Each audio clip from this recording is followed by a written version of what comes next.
5 years after the fox incident. Naruto sat in the mud as rain poured, watching the children leave with their parents. They had never included him in their games anyway. He remained seated in silence until, after a few minutes, he stood up. Guess I should head home, not like anyone's waiting for me, he thought bitterly. Naruto walked through the rain, eventually arriving at his small apartment. He opened the door, closed it behind him, and locked it. Changing into his pajamas, he lay on his bed and drifted into sleep. An unknown realm. Naruto woke up suddenly, looking around the strange place. In front of him floated a man clad in red armor with a white cloak. The man held a staff with rings on one end and a nearly complete circle on the other.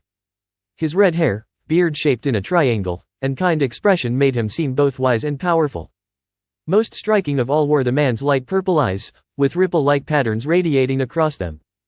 Greetings, Naruto, the man spoke, his voice calm yet resonating with immense authority. Naruto stepped back in fear, unsure of the stranger's intentions. Relax, young one. I mean you no harm, the man assured him. Naruto looked at him with suspicion and curiosity. How do you know my name?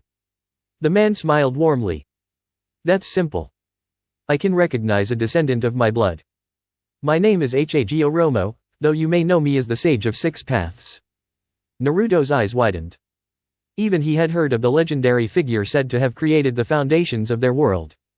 You're the Sage of Six Paths. The one who created ninjutsu. Hagoromo shook his head slightly, correcting him.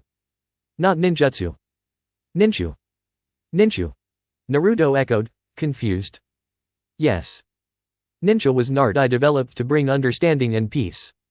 It was never intended to become the tools of warrior ancestors shaped it into, Hagoromo said with a tinge of sorrow. So, why are you here? Naruto asked, his curiosity growing. I'm here to train you as my successor, Hagoromo replied with a smile. Your successor? Naruto asked, surprised but excited. Indeed. You possess a rare blend of potential, Naruto. You have inherited the powerful life force of the Uzumaki and the qualities of both my sons, Ashura and Indra, Hagoromo explained. He waved his staff, creating a shimmering pool of water in midair. As ripples settled, an image appeared, two men. One had long brown hair tied short at the top, with locks framing his face, and wore a light-colored kimono adorned with megatama. The other had spiky brown hair and a more serious expression, wearing similar attire. Let me tell you a story, young Naruto, Hagoromo began. A tale of the past. Long ago, my mother, Kaguya, sought peace for humanity. To achieve this, she defied the natural order and consumed the fruit of the Shinja tree, granting herself godlike powers. With her newfound strength, she ended humanity's conflicts and was revered as a deity. But over time, her trust in humanity faded. Her power corrupted her, driving her into madness. Believing she could enforce peace, she cast the infinite dream, trapping people in illusions of paradise. This twisted her image from a kind goddess to a fearsome demon. When my brother Hamura and I inherited her chakra, jealousy consumed her. She fused with the Shinju, becoming the Ten Tails, a monstrous force of destruction. My brother and I fought a great battle against her. In the end, we sealed her power within ourselves and her body within the moon. Hamura left for the moon to guard her remains, while I stayed behind to share chakra with humanity and teach them ninshu. I hoped to inspire peace, but it was a dream that could not be fulfilled in my lifetime. I entrusted this hope to my sons, Indra and Ashura. Indra, the elder, was a prodigy who relied solely on his own strength, while Ashura, the younger, overcame his limitations through perseverance and bonds with others. I chose Ashura as my successor, believing love and unity to be the true path to peace. This decision sparked a rivalry that would echo through their descendants. Manipulated by the will of my mother, Indra's heirs known as the Uchiha became tools in a scheme to resurrect her and restart her plans of domination. This is a tragedy I never foresaw, but now, I wish to prevent history from repeating itself. Naruto's role. Naruto listened intently. So, what does this have to do with me? As my descendant, you hold the potential to balance the powers of Ashura and Indra. I wish to teach you ninja so you can rise above the cycle of hatred that has plagued this world, Hagoromo said. He created another pool of water, showing an image of two legendary figures, Hashirama Senju and Madara Uchiha. See the endless battles of their descendants, Hagoromo said. The image shifted to a scene of battle. Hashirama, wielding a massive wooden blade, clashed with Madara, who stood atop the nine tails cloaked in his Susanoo. The ferocity of their conflict shook the ground as powerful techniques collided. I want you to learn from their mistakes, Naruto. With your gifts, you can achieve what neither they nor I could. Are you ready to accept this responsibility? Hagoromo asked. Naruto clenched his fists, determination burning in his eyes. I'll do it. I'll learn from you and prove I can change this world. The stage was set. Under Hagoromo's guidance, Naruto's journey toward becoming the true heir of Ninshu began. He has merged his Susanoo with the tailed beast like a suit of armor. Madara, you sly devil. One of the colossal arms of the armored Susanoo, wielding an immense blade, swung down at Hashirama, but two enormous wooden hands emerged from the ground, intercepting the strike. I can anticipate your moves. Hashirama declared. Clapping his hands together, he thrust them outward and activated his technique. Wood-style, laughing titan formation. At his command, an array of gargantuan wooden hands erupted from the earth, encircling Madara, and attempting to restrain him. Each hand rivaled the size of the nine tails. Madara's other sword swept through the air, obliterating the hands and leveling nearby mountain peaks in the process. The sheer force of the strike sent debris flying, a storm of dust and shattered rock. Hashirama leapt from platform to platform, made of floating debris, heading toward the sea. If we continue here, the entire land will be destroyed. We must move this battle to the coast. Madara, enveloped in his tailed beast-empowered Susanoo, roared, You won't escape me. Hashirama reached the shoreline and halted, skidding slightly. As Kurama, now upright and charging on two legs, prepared another tailed beast bomb, Madara infused the blade of one of his swords with the energy. With a gleeful cry, he released it toward Hashirama. Let's see you handle this. Hashirama bit his thumb, smeared blood across his palm, and slammed it onto the ground.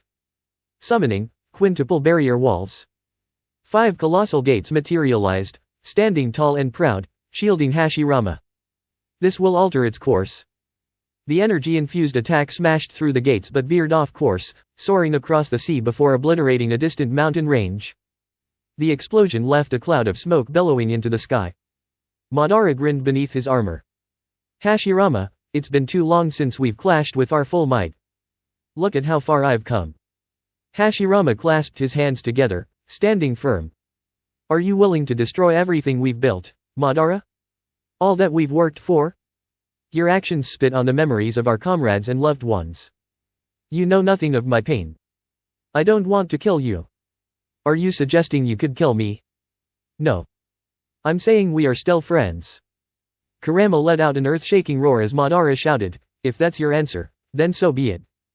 The red marks of Sage Mode appeared on Hashirama's face. Sage Art, Divine Thousand Arms. A titanic wooden construct with countless arms emerged behind Hashirama. Let's end this, Madara. Come at me, Hashirama. The giant statue unleashed a relentless barrage of strikes. Madara retaliated by using energy-infused blades to counter the attacks, but he was eventually overwhelmed. The punches broke through the Susanoo armor, exposing part of Kurama. He's torn away my defense. Madara exclaimed, stunned. Hashirama detached his statue and charged forward, using a massive wooden dragon to bind Kurama and subdue him. Placing his palm against the beast, a kanji glowing with the word seal appeared, and Kurama's fiery red eyes dimmed as the beast fell unconscious. Both shinobi faced each other once more, battle-worn but unrelenting. Madara. Hashirama. The fight resumed, blades clashing with ferocity. The rain poured over the battlefield, washing away the blood and dust. In the end, Hashirama stood victorious, using a wooden clone to land a decisive blow. Madara, stabbed through the heart, looked up at his rival, his expression softening. You've changed, Hashirama, but this path you've chosen will someday lead the village into darkness. As Madara fell, his final words echoed in Hashirama's mind. Exhausted, Hashirama collapsed shortly after. The scene faded to black, the shattered mirror signaling the end of the vision.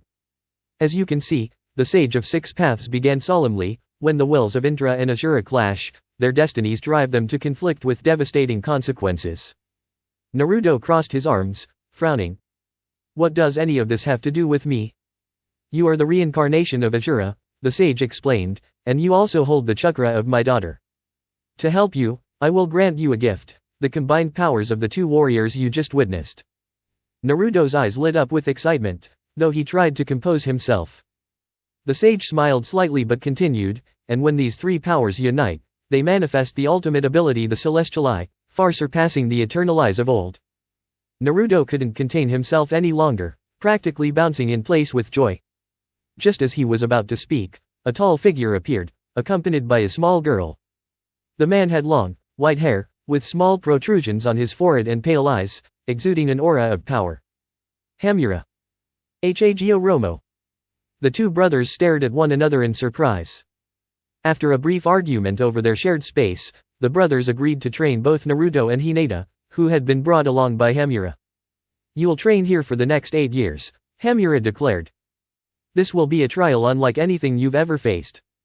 8 years later, Naruto and Hinata stood facing each other, their intense gazes locking as they prepared for battle. Over the years, both had undergone remarkable transformations. Naruto now donned attire reminiscent of a legendary sage. His white cloak, edged in black, paired with dark shinobi pants, radiated an air of authority. Around his neck hung a necklace adorned with 6 megatama, and a gunbei rested on his back. At his side, he carried a unique blade with a black hilt, a triangular pommel, and a silver-edged black blade etched with a fiery red streak near the hilt. Small horns jutted from his forehead, and his piercing blue eyes gleamed with untold power, mirroring the brilliance of his father's legacy. Hinata, too, had shed her former timid image. She now wore a sleek, lavender blouse styled like a sleeveless kimono, tied with a deep purple obi.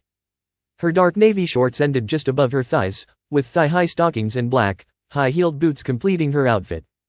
Her once shoulder-length hair now cascaded down to her hips. At her waist hung a blade radiating a legendary aura, the genuine Raijin sword of the second Hokage. She had grown into a powerful kunoichi, unrivaled by any before her. This will be your final trial, their mentor, Hagoromo, declared firmly. I expect no hesitation. Fight with everything you have as though your lives depend on it. Understood, the two students replied in unison, their eyes never leaving each other. And if you hold back, Hamura, the other mentor, warned, there will be serious consequences. Naruto rolled his eyes, a playful grin on his face. Yeah, we get it. Naruto-kun, Hinata said with a calm yet serious tone, let's at least allow our teachers to formally start the match. Hagoromo glanced at Hamura and nodded. Very well. Begin.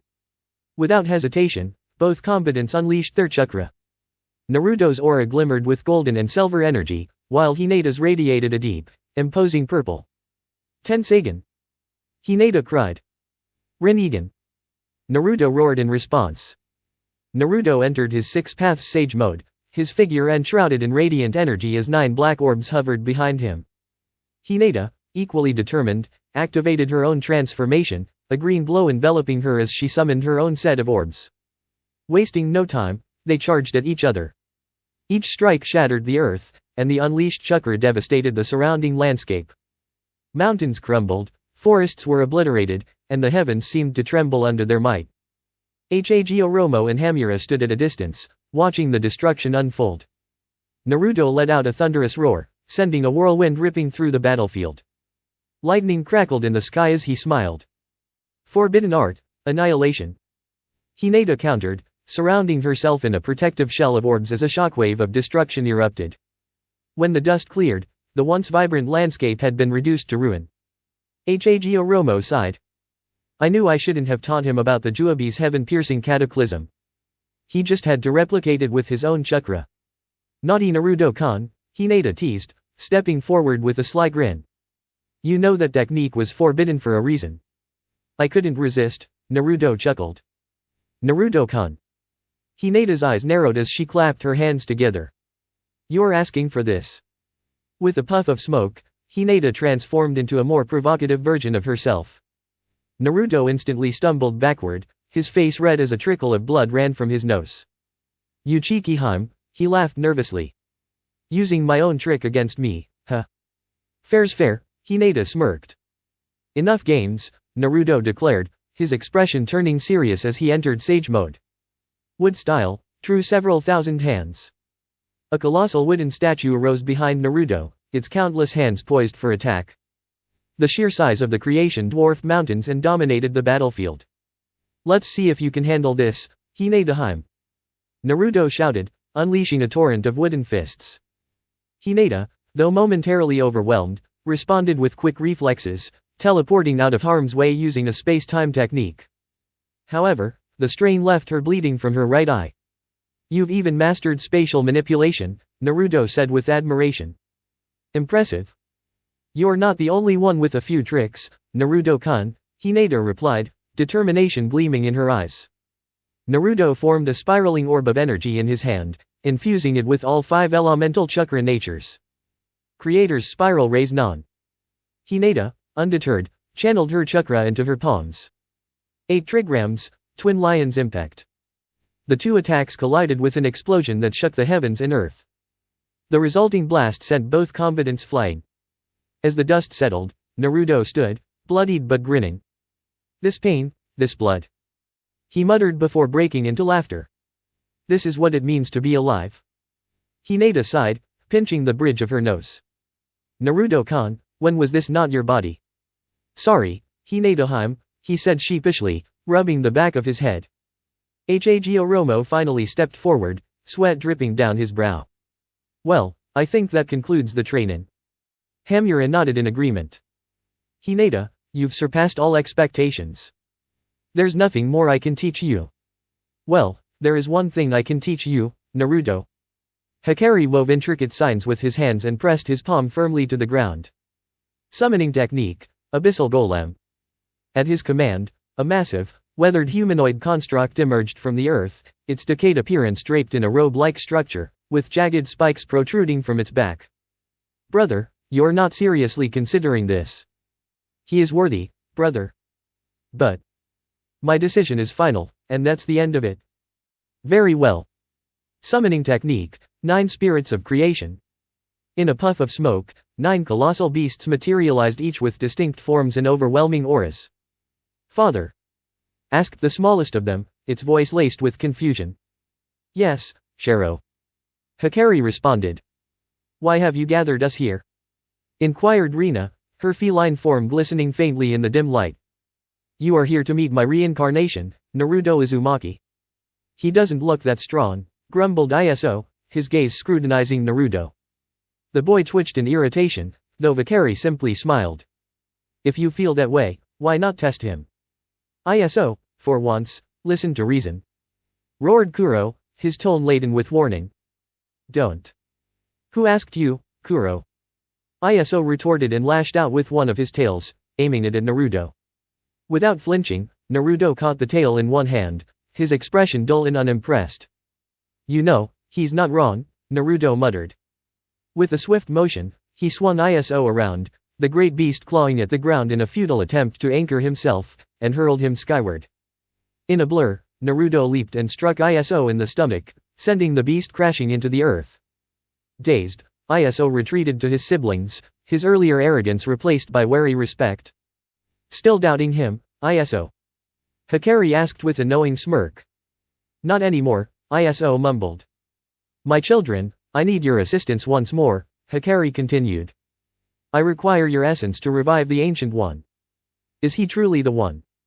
Inquired Gaara, the octopus-like entity. Yes, Gaara, he is. Kuro stepped forward, placing one tail over his father's hand. The other spirits followed suit, pooling their energies.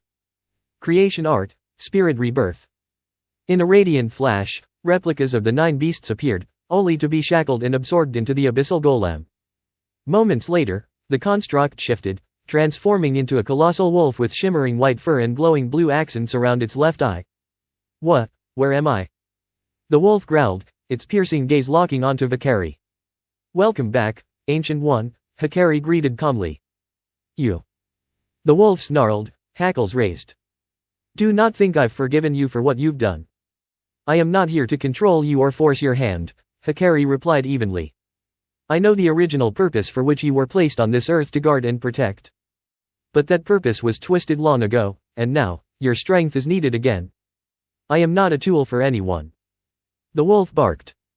My duty was to safeguard this world, yet you and your ilk dishonored that. I understand your grievances, Kuro interjected. But this boy, Naruto, is different. If you doubt his worth, test his spirit. You have that power. The Ancient One studied Naruto before extending a tail toward him, brushing it lightly against his chest. After a moment, the wolf's expression softened into a smirk. I see. His heart is untainted. Very well, I will work with him but on one condition. Name it, Naruto said, his voice steady. You must relinquish Kuro. Absolutely not. Naruto declared. I don't abandon my friends, and Kuro is my friend. It's all right, Naruto, Kuro said gently. If this is what's needed, then I'll always remember you as the greatest friend I ever had. The Ancient One chuckled. Calm yourself. I never said Kuro couldn't remain. I merely meant he cannot reside within you. Naruto hesitated before turning to Hinata, who had been silently watching.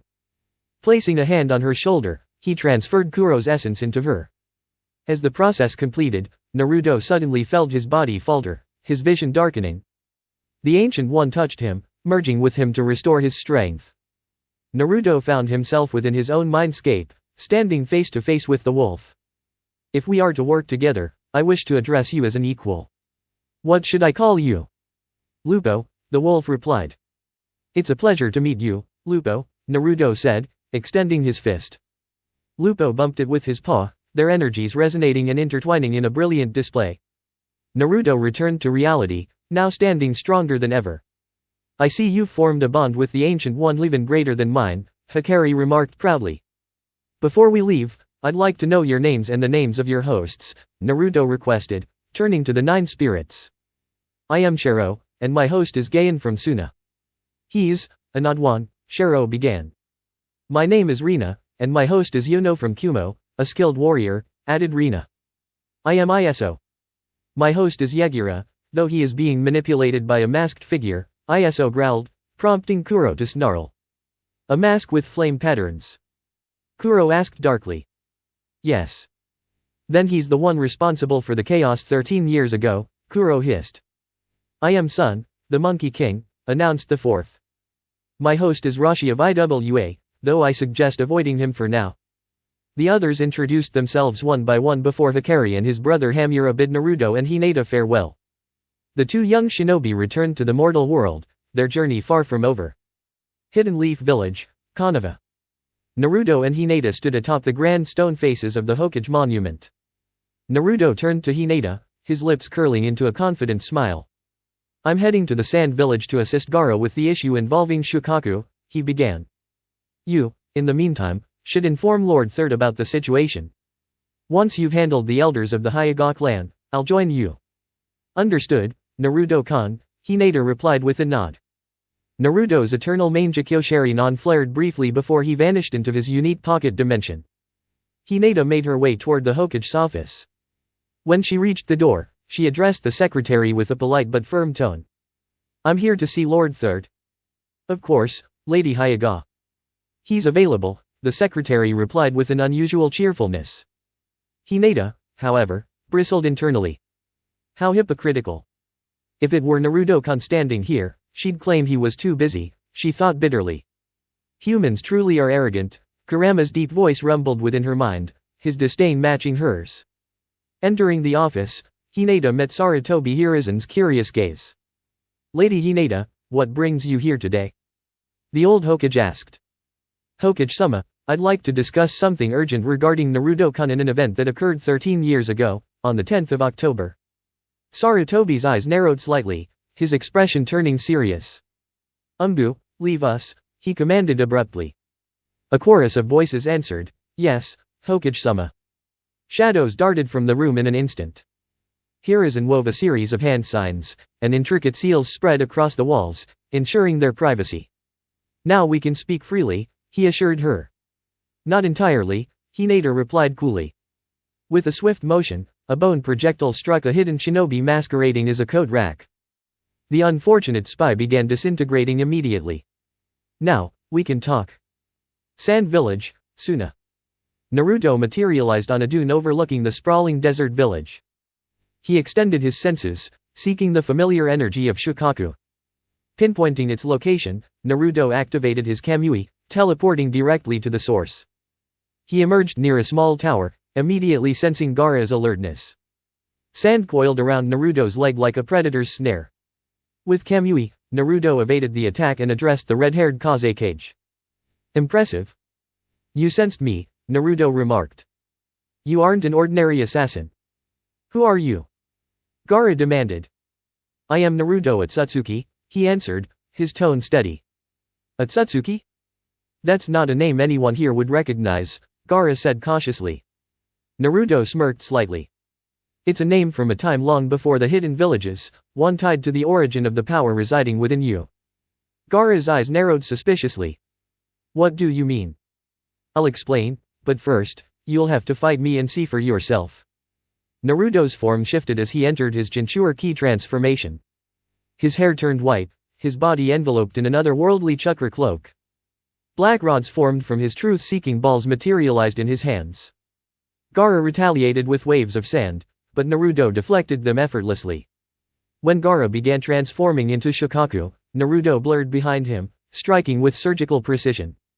A swift chop to the neck dispelled Shukaku's chakra, and a suppression seal immediately neutralized Gaara's transformations. The real work begins now, Naruto murmured. He retrieved sealing ink and began crafting the 8 trigrams seal on Gaara's abdomen. Placing a hand on Gaara's forehead, Naruto delved into his mindscape. Gaara's mindscape. Gaara stood amidst the vast desert of his consciousness, staring at Shukaku, who was bound by chains. For the first time, clarity replaced the usual chaos in Gaara's mind. What's happening? Gaara asked, bewildered. Naruto appeared beside him. That seal on you wasn't meant for harmony, it was designed to foster insanity and destruction. I've replaced it with something better. Naruto gestured toward a new cage, its gate standing open. This will balance the power between you and Shukaku, granting you control and cooperation. With a wave of his hand, Naruto destroyed the remnants of the old seal. Chains shot out, pulling Shukaku into the new enclosure. The gate slammed shut, and a sealing tag appeared. Finally. Freedom from that cursed seal, Shukaku growled, his voice less hostile than before. Turning to Gaara, he added, I owe you an apology for everything. That old seal messed with both of us. From now on, I'll work with you. Why the sudden change? Gaara asked warily. Not all humans are scum, and you're different, Shukaku admitted. Besides, I have a mission from the sage to help bring peace to this world. Naruto and I are working toward that goal. Naruto nodded. This is the first step, Gaara.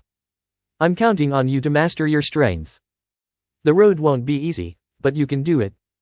As the mindscape dissolved, Gaara felt a pull back to reality. Sand Village, Suna. Naruto and Gaara exchanged a respectful glance. You've got a new seal now. Focus on mastering Shukaku's power and your own. There's no shortcut, only hard work will get you there, Naruto advised. Activating his eternal Mangekyou Sharingan, he disappeared, leaving Gaara to reflect on his words.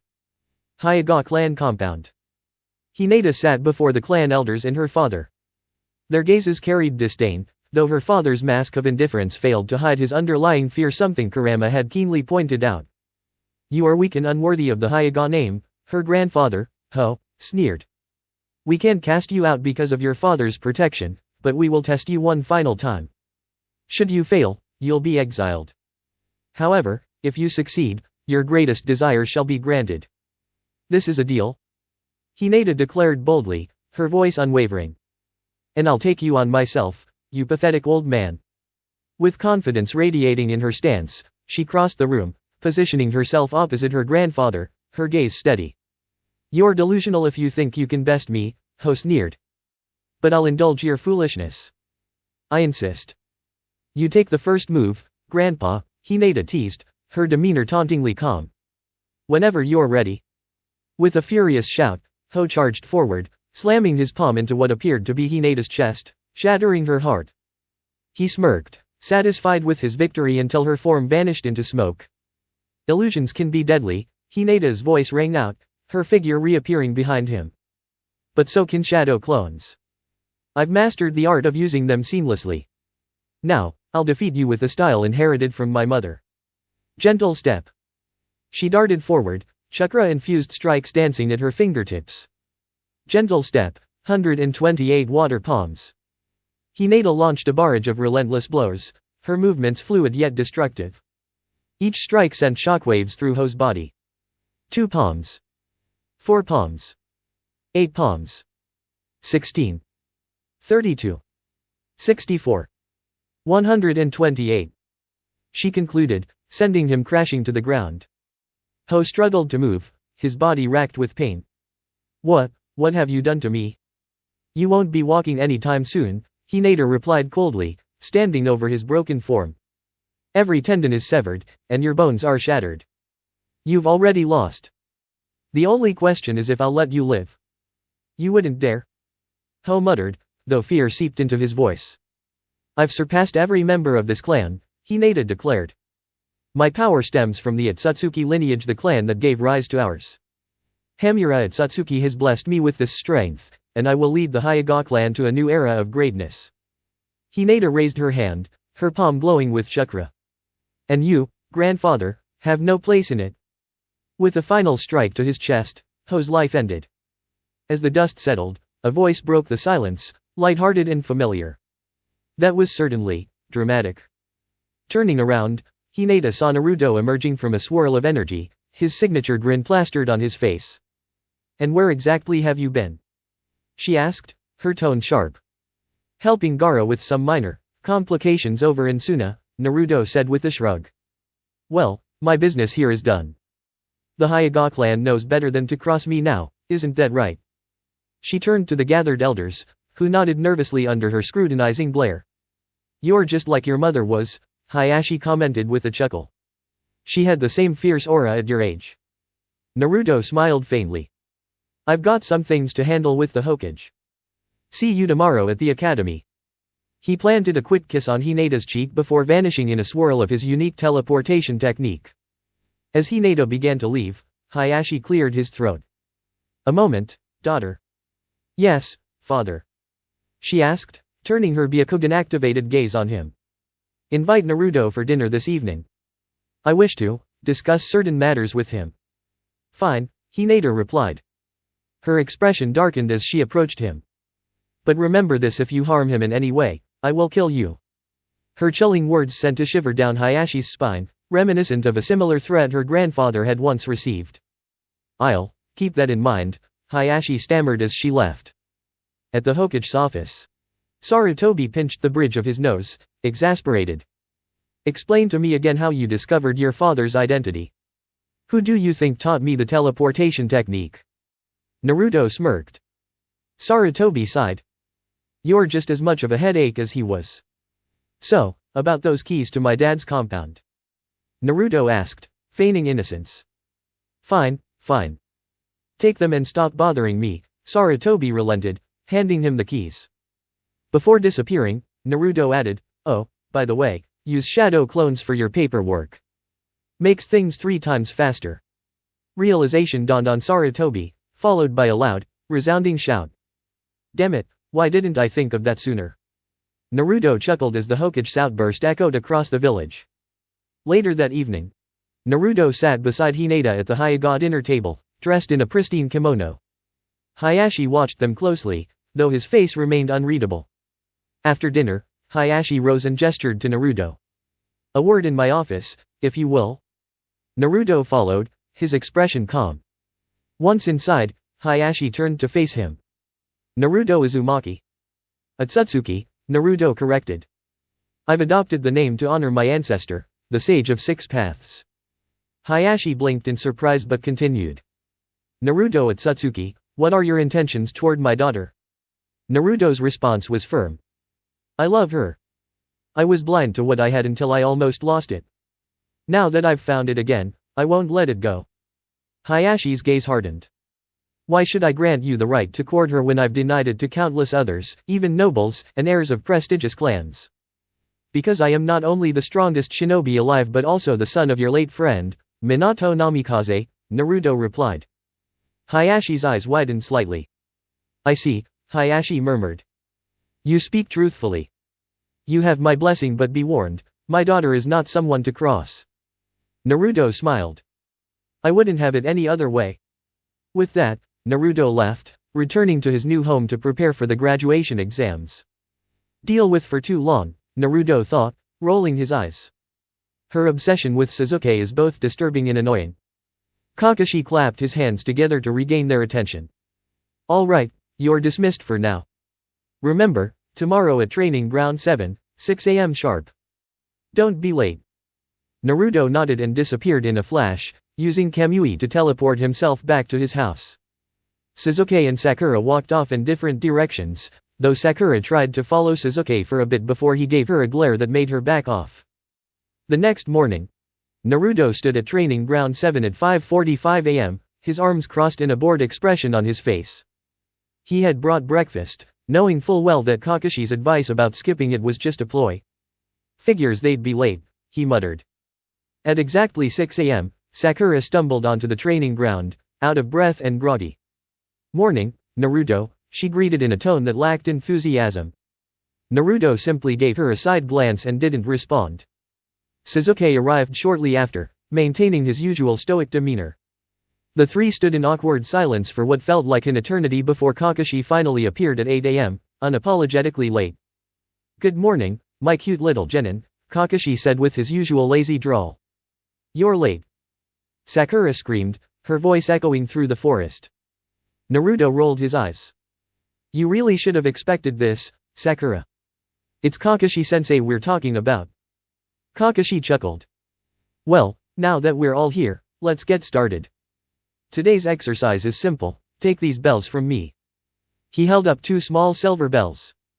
The ones who get a bell pass, the one who doesn't goes back to the academy. But there are only two bells. Sakura exclaimed, her face pale. Exactly, Kakashi replied with an eye smile. That means one of you will fail. It's a test not just of skill, but of strategy and teamwork. Use whatever means necessary to take the bells from me. Naruto smirked. This is gonna be fun. During the test began, and as expected, Sakura was the first to make a mistake by charging blindly at Kakashi, who easily incapacitated her with a harmless genjutsu. Sasuke, on the other hand, employed a more tactical approach, using his speed and agility to try and outmaneuver Kakashi, but even he was no match for their sensei's experience. Naruto, however, decided to observe for a moment. They're both playing right into his hands, he thought, activating his Rinnegan subtly. If they keep this up, they'll never even touch those bells. When Kakashi turned his attention back to Sasuke, Naruto made his move. Using a Menotachikara, he swapped places with one of the nearby trees and appeared directly behind Kakashi.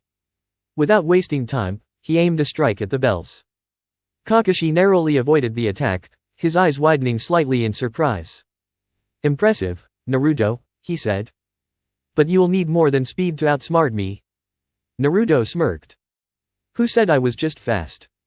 In an instant, Naruto summoned two shadow clones. One launched a barrage of Kunao enhanced with wind chakra, while the other went in for close combat. Kakashi dodged and deflected the attacks with ease but didn't notice the third clone sneaking up from behind until it was too late. With a quick movement, Naruto snatched one of the bells and retreated to a safe distance. Gotcha, he said, twirling the bell on his finger. Kakashi chuckled. Well done, Naruto. But can you keep it? Sasuke, having witnessed the exchange, glared at Naruto. That bell is mine, he declared, activating his Sharingan and charging toward Naruto. Naruto sighed. Guess teamwork really isn't in your vocabulary, huh, Sasuke? He dodged the Uchiha's attacks effortlessly, keeping the bell out of his reach. Meanwhile, Sakura finally broke free of the genjutsu and realized what was happening. She hesitated, unsure of what to do, until Naruto threw the bell toward her. Here, Sakura. Prove you can work with us. Caught off guard, Sakura barely managed to catch the bell. Why are you giving this to me? She asked. Because this isn't about individual strength, Naruto explained. It's about working together. Something you clearly don't understand yet. Kakashi observed the interaction with interest. Maybe there's hope for this team after all, he thought. In the end, Naruto's strategy and leadership became the highlight of the exercise. Though Kakashi only declared 2 winners, he admitted that the test was meant to teach them the importance of teamwork, not just the need to succeed individually. Later, as the team wrapped up for the day, Kakashi pulled Naruto aside. "You did well today," he said. "But remember, strength and power alone won't get you far. Trust in your team." Naruto nodded but didn't respond. Deep down, he knew he couldn't rely on teammates who didn't respect him or share his vision. For now, though, he decided to play along and see where this journey would lead. Time skip, 1 day later. Naruto sat on his bed in his newly restored home, a legacy from his father. Glancing at the clock on his nightstand, he noticed it read 8:30 a.m. Naruto mused. Kakashi-sensei should show up in about half an hour. That gives me around 25 minutes to have breakfast and make it to the training ground. Jumping out of bed, Naruto grabbed his clothes, quickly got dressed, and headed downstairs. 16 minutes later, after finishing breakfast and tidying the house, he collected his belongings, including his fan-like weapon and a set of kunai and shuriken. All right, time to head out. Naruto walked to the gate of his home, placed his thumb on the ceiling matrix, and infused it with his chakra. The gate opened, and as Naruto exited, it resettled behind him. He took a leisurely stroll to Training Ground 7. Upon arrival, he was greeted by the sight of a fuming Sakura and a stoic Sasuke. "Naruto, you idiot!" Sakura screeched at the top of her lungs. "How dare you be late? If Sasuke fails because of you, I swear I'll make you pay." Naruto didn't so much as glance at her. Instead, he leaned casually against one of the training posts, closed his eyes, and began focusing on gathering natural energy. In his mind, he tracked Kakashi's chakra signature. "But sensei," Sakura said hesitantly, "there are only 2. "Good observation, Sakura. Yes, one of you will fail for sure. To win, you need to come at me with the intent to kill." "But sensei, what if we hurt you?" Sakura asked. "Don't worry about me. I'm a jonin, you 3 are still genin. I doubt you can do any real harm," Kakashi said confidently. Naruto growled softly, his frustration showing for just a moment. "And, begin," Kakashi shouted. At once, Sakura and Sasuke disappeared into the trees, while Naruto exploded into a puff of smoke. "So, a shadow clone, huh? Clever," Kakashi muttered to himself, scanning the area. "A ninja must know how to blend into their environment.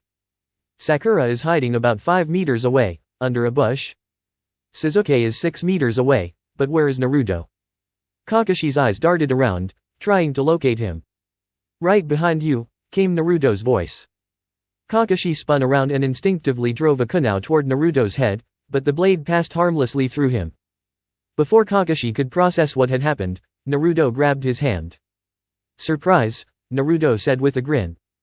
His body began glowing ominously. Kakashi's eyes widened as Naruto exploded. The resulting blast scorched the area, forcing Kakashi to leap back, slightly singed but still unharmed. "A shadow clone detonation technique." Kakashi muttered in shock, only to be immediately bombarded with shuriken from the woods. Hot on their heels, Naruto charged in to prevent Kakashi from gaining any distance. Kakashi was hard-pressed to evade the relentless assault. After a flurry of blows, Naruto landed a powerful kick to Kakashi's stomach, sending him flying. "You've got solid taijutsu skills, Naruto," Kakashi admitted, regaining his footing. "Let's see how you handle genjutsu." He vanished in a swirl of leaves. Suddenly, Naruto found himself staring at the lifeless body of Hinata, with a masked figure looming over her, laughing sinisterly. Naruto roared, releasing a surge of chakra that dispelled the illusion.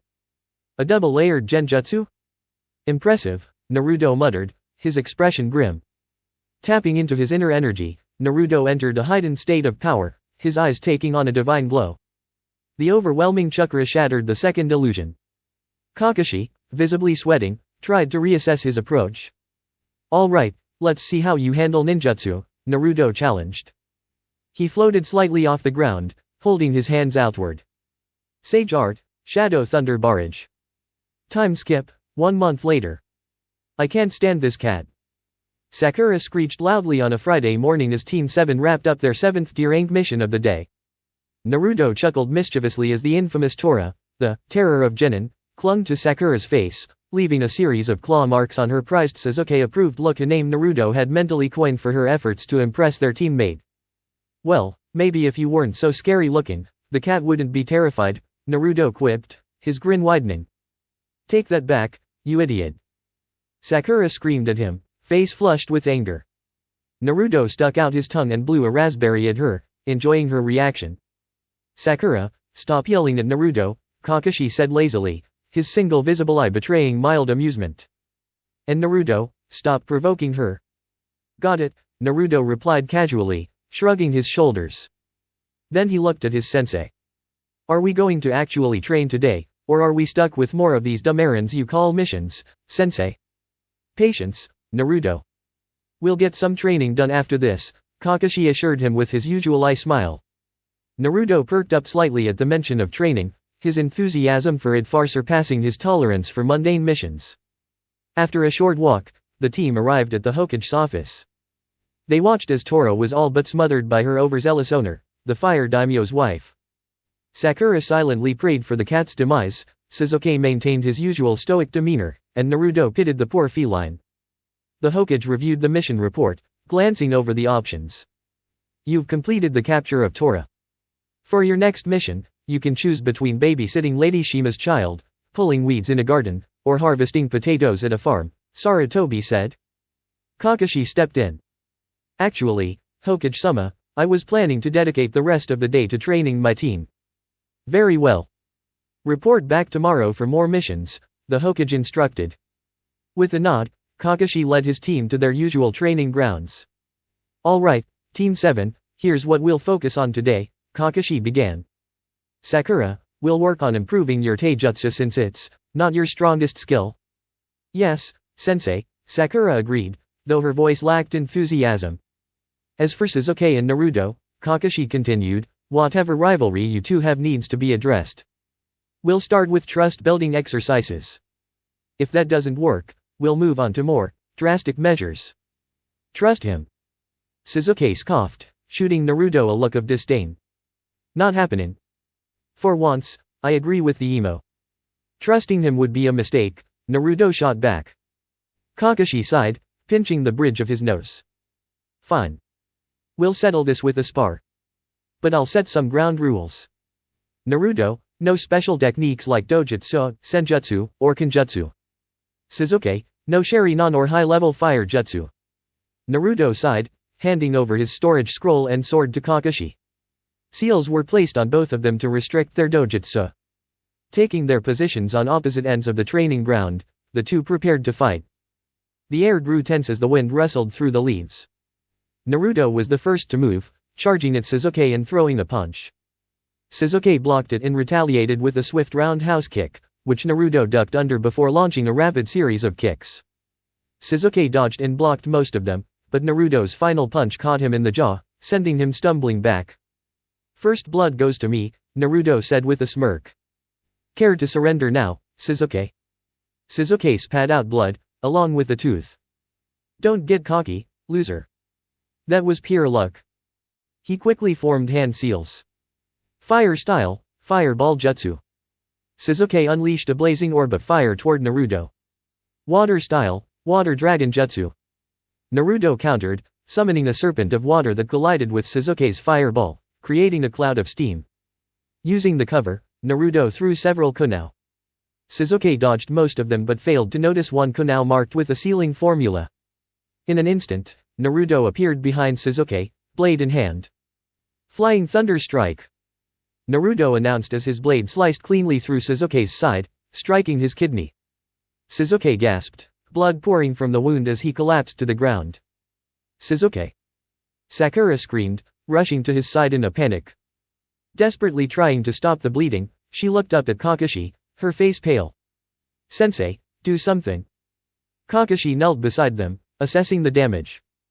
The injury is too severe for me to heal. His kidney's been critically damaged. Turning on Naruto, Sakura's voice was filled with rage. This is all your fault. You've always been jealous of Sasuke-kun, and now you've gone too far. Naruto ignored her outburst. Hold on, he said calmly before disappearing in a flash of yellow light. Moments later, he returned with Hinata, who immediately began using her medical ninjutsu. After several tense minutes, Hinata looked up. The damage is extensive but not irreversible. I'll need about 10 minutes to stabilize him. Naruto crossed his arms. See? I knew she could handle it. Once Sasuke was healed and Hinata finished her work, Kakashi glared at Naruto. That was reckless and unnecessary. What if she hadn't been able to save him? Naruto shrugged. I had a backup plan. Worst case, I would have handled it myself. He raised his hand, revealing a glowing mark on his palm. Regardless, Kakashi said sternly, don't let this happen again, or I'll personally revoke your shinobi license. After the ordeal, Kakashi dismissed the team for the day. As Sasuke silently walked off, followed by Sakura pestering him, Naruto turned to Hinata with a warm smile. Free for the rest of the day, Hinata-heim? Let's go somewhere nice, he said, offering for his arm. Blushing slightly, Hinata took it, and the two made their way to the Hokage monument, where a picnic prepared by Naruto's shadow clones awaited them. So, how are things at home? Naruto asked, breaking the comfortable silence. Great, thanks to that new seal you designed, which every member of the Hyuga clan now wears, both the main and branch families are finally united.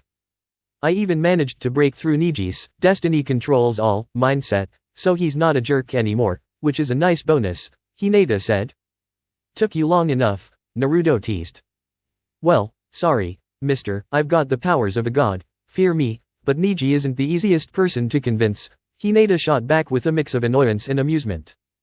Naruto and Hinata snacked and joked for a while before Naruto escorted Hinata back to her home. After a brief kiss, he left to handle his own matters. Time skip, one day later. Naruto, Sakura, Sasuke, and Kakashi stood before the Hokage, who was reading off a list of D-rank missions. Once the list was finished, Naruto spoke up, clearly frustrated. With all due respect, Chichi, these missions are a joke. I'd prefer something more challenging. Baka. Iruka shouted. You're a fresh graduate. You need to gain experience before you even think about C-rank missions. That's up to the Jounin sensei of the team, Iruka, Sarutobi said. Well, Kakashi, what do you think? Well, Hokage-sama, I believe they're ready for something more, like a C-rank mission, Kakashi replied. Very well. Send in the client. Just then, a man wearing a fisherman's hat, a white shirt, and baggy pants holding a sake bottle stumbled in. What's this? The man slurred. I asked for ninjas, not kids. The one with black hair looks like his puppy just got run over. The girl looks like she'd faint if she broke a nail, but the blonde kid gives off the vibe of a trained professional, and he's clearly the leader of this squad. Sakura's face turned bright red with anger at the insult to her and Sasuke. She was ready to argue back, but Naruto cut in. While I'm flattered that you think I'm the leader of this squad, that honor actually belongs to Kakashi Hatake, the copy ninja. He's an A-rank, borderline S-rank shinobi, and I could take on a squad of S-rank shinobi and not break a sweat. So if we're dealing with bandits, a C-rank mission will be a walk in the park, right? Right, the man replied, but Naruto could tell he was hiding something. Anyway, my name is Tajana. Guard me with your lives, the man stated. All right, squad, head home and pack for a month-long mission, Kakashi said. We'll meet at the gate in 1 hour. Yes, sir. All three members of Team 7 said, but when Sakura, Sasuke, and Tajana left, Naruto stayed behind. Hokage-sama, Naruto said in a serious tone, catching Sarutobi's attention. Yes, Naruto-kun. Sarutobi asked. From Tajana's behavior, I suspect he's lying about the intensity of this mission. I recommend sending a backup squad, just in case things go south. A wise suggestion, Naruto. Who do you propose? Teammate. They specialize in reconnaissance and would be invaluable if we need to track down the client or any attackers, Naruto explained. Sarutobi thought for a moment, then nodded in agreement. Take this note to Kurane Ui. She'll provide backup for your team. Hi, Hokage-sama. Naruto grabbed the note and dashed out of the office. A few minutes later, he arrived at Team 8's training ground and smiled at Hinata, scowled at Kiba, and waved at Shino, who waved back. He walked over to Kurane and handed her the note from the Hokage. Kurane read it and then addressed her team. Teammate, head home and pack for a month-long Sparring mission. Be ready for shinobi, but expect bandits, Kurane said. Hi, sensei. Team 8 responded, then left to prepare. An hour later, both Team 7 and Team 8 stood at the gate, ready to depart. Just as they were about to leave, Sakura spoke up, clearly upset by the presence of Team 8. Why is another squad coming with us? Sakura asked, glaring at them. We have Sasuke-kun. I requested backup due to some suspicions about this mission's true nature.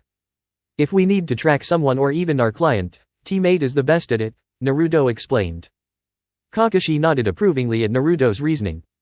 Well, Sasuke-kun could stop anyone from capturing our client, just because he's so awesome, Sakura said. Naruto rolled his eyes but chose not to argue this time. However, Kiba didn't seem to take the hint. Sasuke's nothing compared to an alpha like me, Kiba said with an exaggerated swagger. Sasuke-kun is the best shinobi ever, and he could beat you with his eyes closed. Sakura retorted. Considering how much he talks about his Sharingan, I doubt he'd agree with you, Naruto remarked. This only made Sakura turn on him. And you're one to talk, mister, I'll cheat and slice Sasuke-kun open with a kunai because I can't beat him. Naruto inhaled, about to unleash a retort, but he sensed 2 chakra signatures of Chunin level. He and Hinata fired a jutsu in unison at the spot where they sensed the chakra. Sen, Randen Koga. Naruto released a barrage of lightning senbon, striking the first shinobi in the kidney. Tomigarashi no Hikotsu. All killing ash bones, Hinata followed up with a bone attack that sliced right through the enemy, causing him to disintegrate in horror with a painful scream. Mizu. The other shinobi, enraged by the death of his companion, charged in but was quickly restrained by Naruto, his Rinnegan glowing ominously. Now, who were you after? Naruto asked. Mizu spat in his face and growled. Forget it, I'm not saying anything. You might as well kill me. Let it never be said that I didn't try for peace. Naruto tightened his grip. Ningendo. With that, he ripped out Mizu's soul, instantly gaining all the information the shinobi had. Naruto looked at his teammates with a serious expression. We're up against a billionaire drug lord who's hired a high-rank shinobi to kill Tashina. Who is it? Kakashi asked. Zabuza Mamakai, the demon of the hidden mist. Time skip, 3 days later. After extensive planning and strategy sessions, Teams 7 and 8 continued their mission, which had started American Samoa a routine Sparring but had quickly escalated into something much more dangerous. As they made their way across the channel, Tashina continued to explain the true nature of Geto's empire and the dire state of his country. Meanwhile, Naruto took the opportunity to teach Hinata the basics of harnessing nature energy. Focus on releasing your fears and finding stillness, Naruto instructed in a quiet voice, careful not to let Sasuke overhear. I understand, Hinata responded, her attention fixed on the energy around her. She began to draw in the nature energy, feeling its power pulse as she focused. Naruto kept a close eye on her, ensuring that she wouldn't accidentally petrify herself. A few moments later, Hinata's skin started to develop purple markings, resembling Tsunade's Byakugo jutsu. Then, like Naruto, similar markings appeared on her face, signaling that she had successfully mastered senjutsu, without the transformation effects. I did it! Hinata exclaimed joyfully, throwing her arms around Naruto, giving him a kiss that he happily returned. When they separated, Naruto beamed at her, proud of her accomplishment. You did great, Hime, you're an excellent student. Only because I had such a great teacher, Hinata replied with a playful smile. Yeah, I'm pretty amazing, huh? Naruto rubbed the back of his neck, laughing. Hinata punched him lightly in the arm, teasing him, you do have a pretty big ego. I do not. Naruto pouted, though he was secretly chuckling. Hinata just giggled, and they passed the time by playing a game of Dojutsu Spy. After a while, the group reached the shores of Nami no Kuni, and Tashina thanked the man who had ferried them across the water. All right, let's head to my house, it's north of here, Tashina said, leading the group toward his home.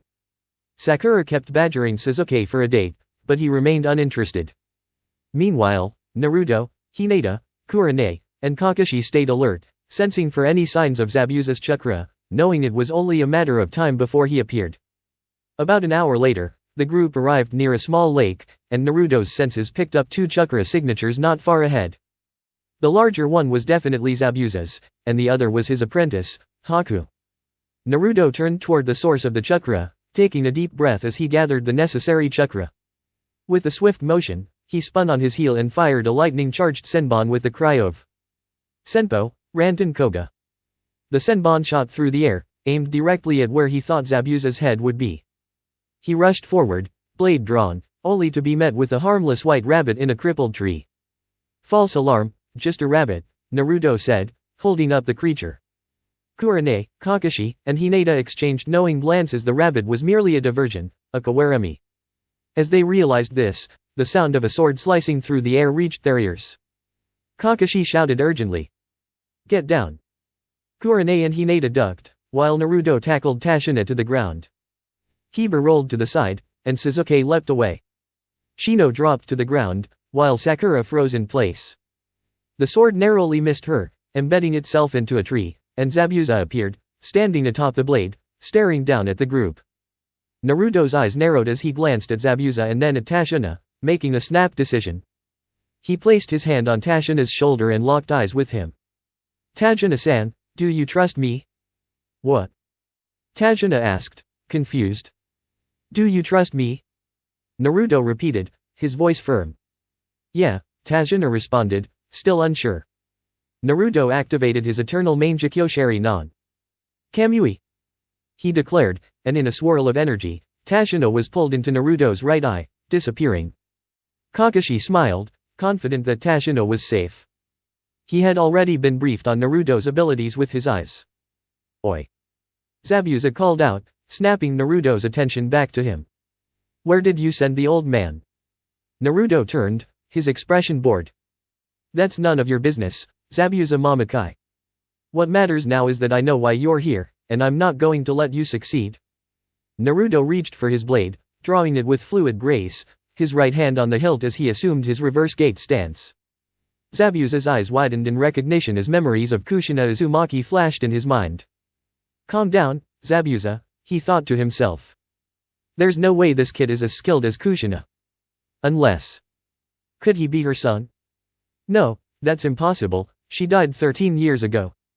He must have learned it from another Uzumaki. His thoughts were interrupted by Naruto's voice. Do you want to fight, Zabuza?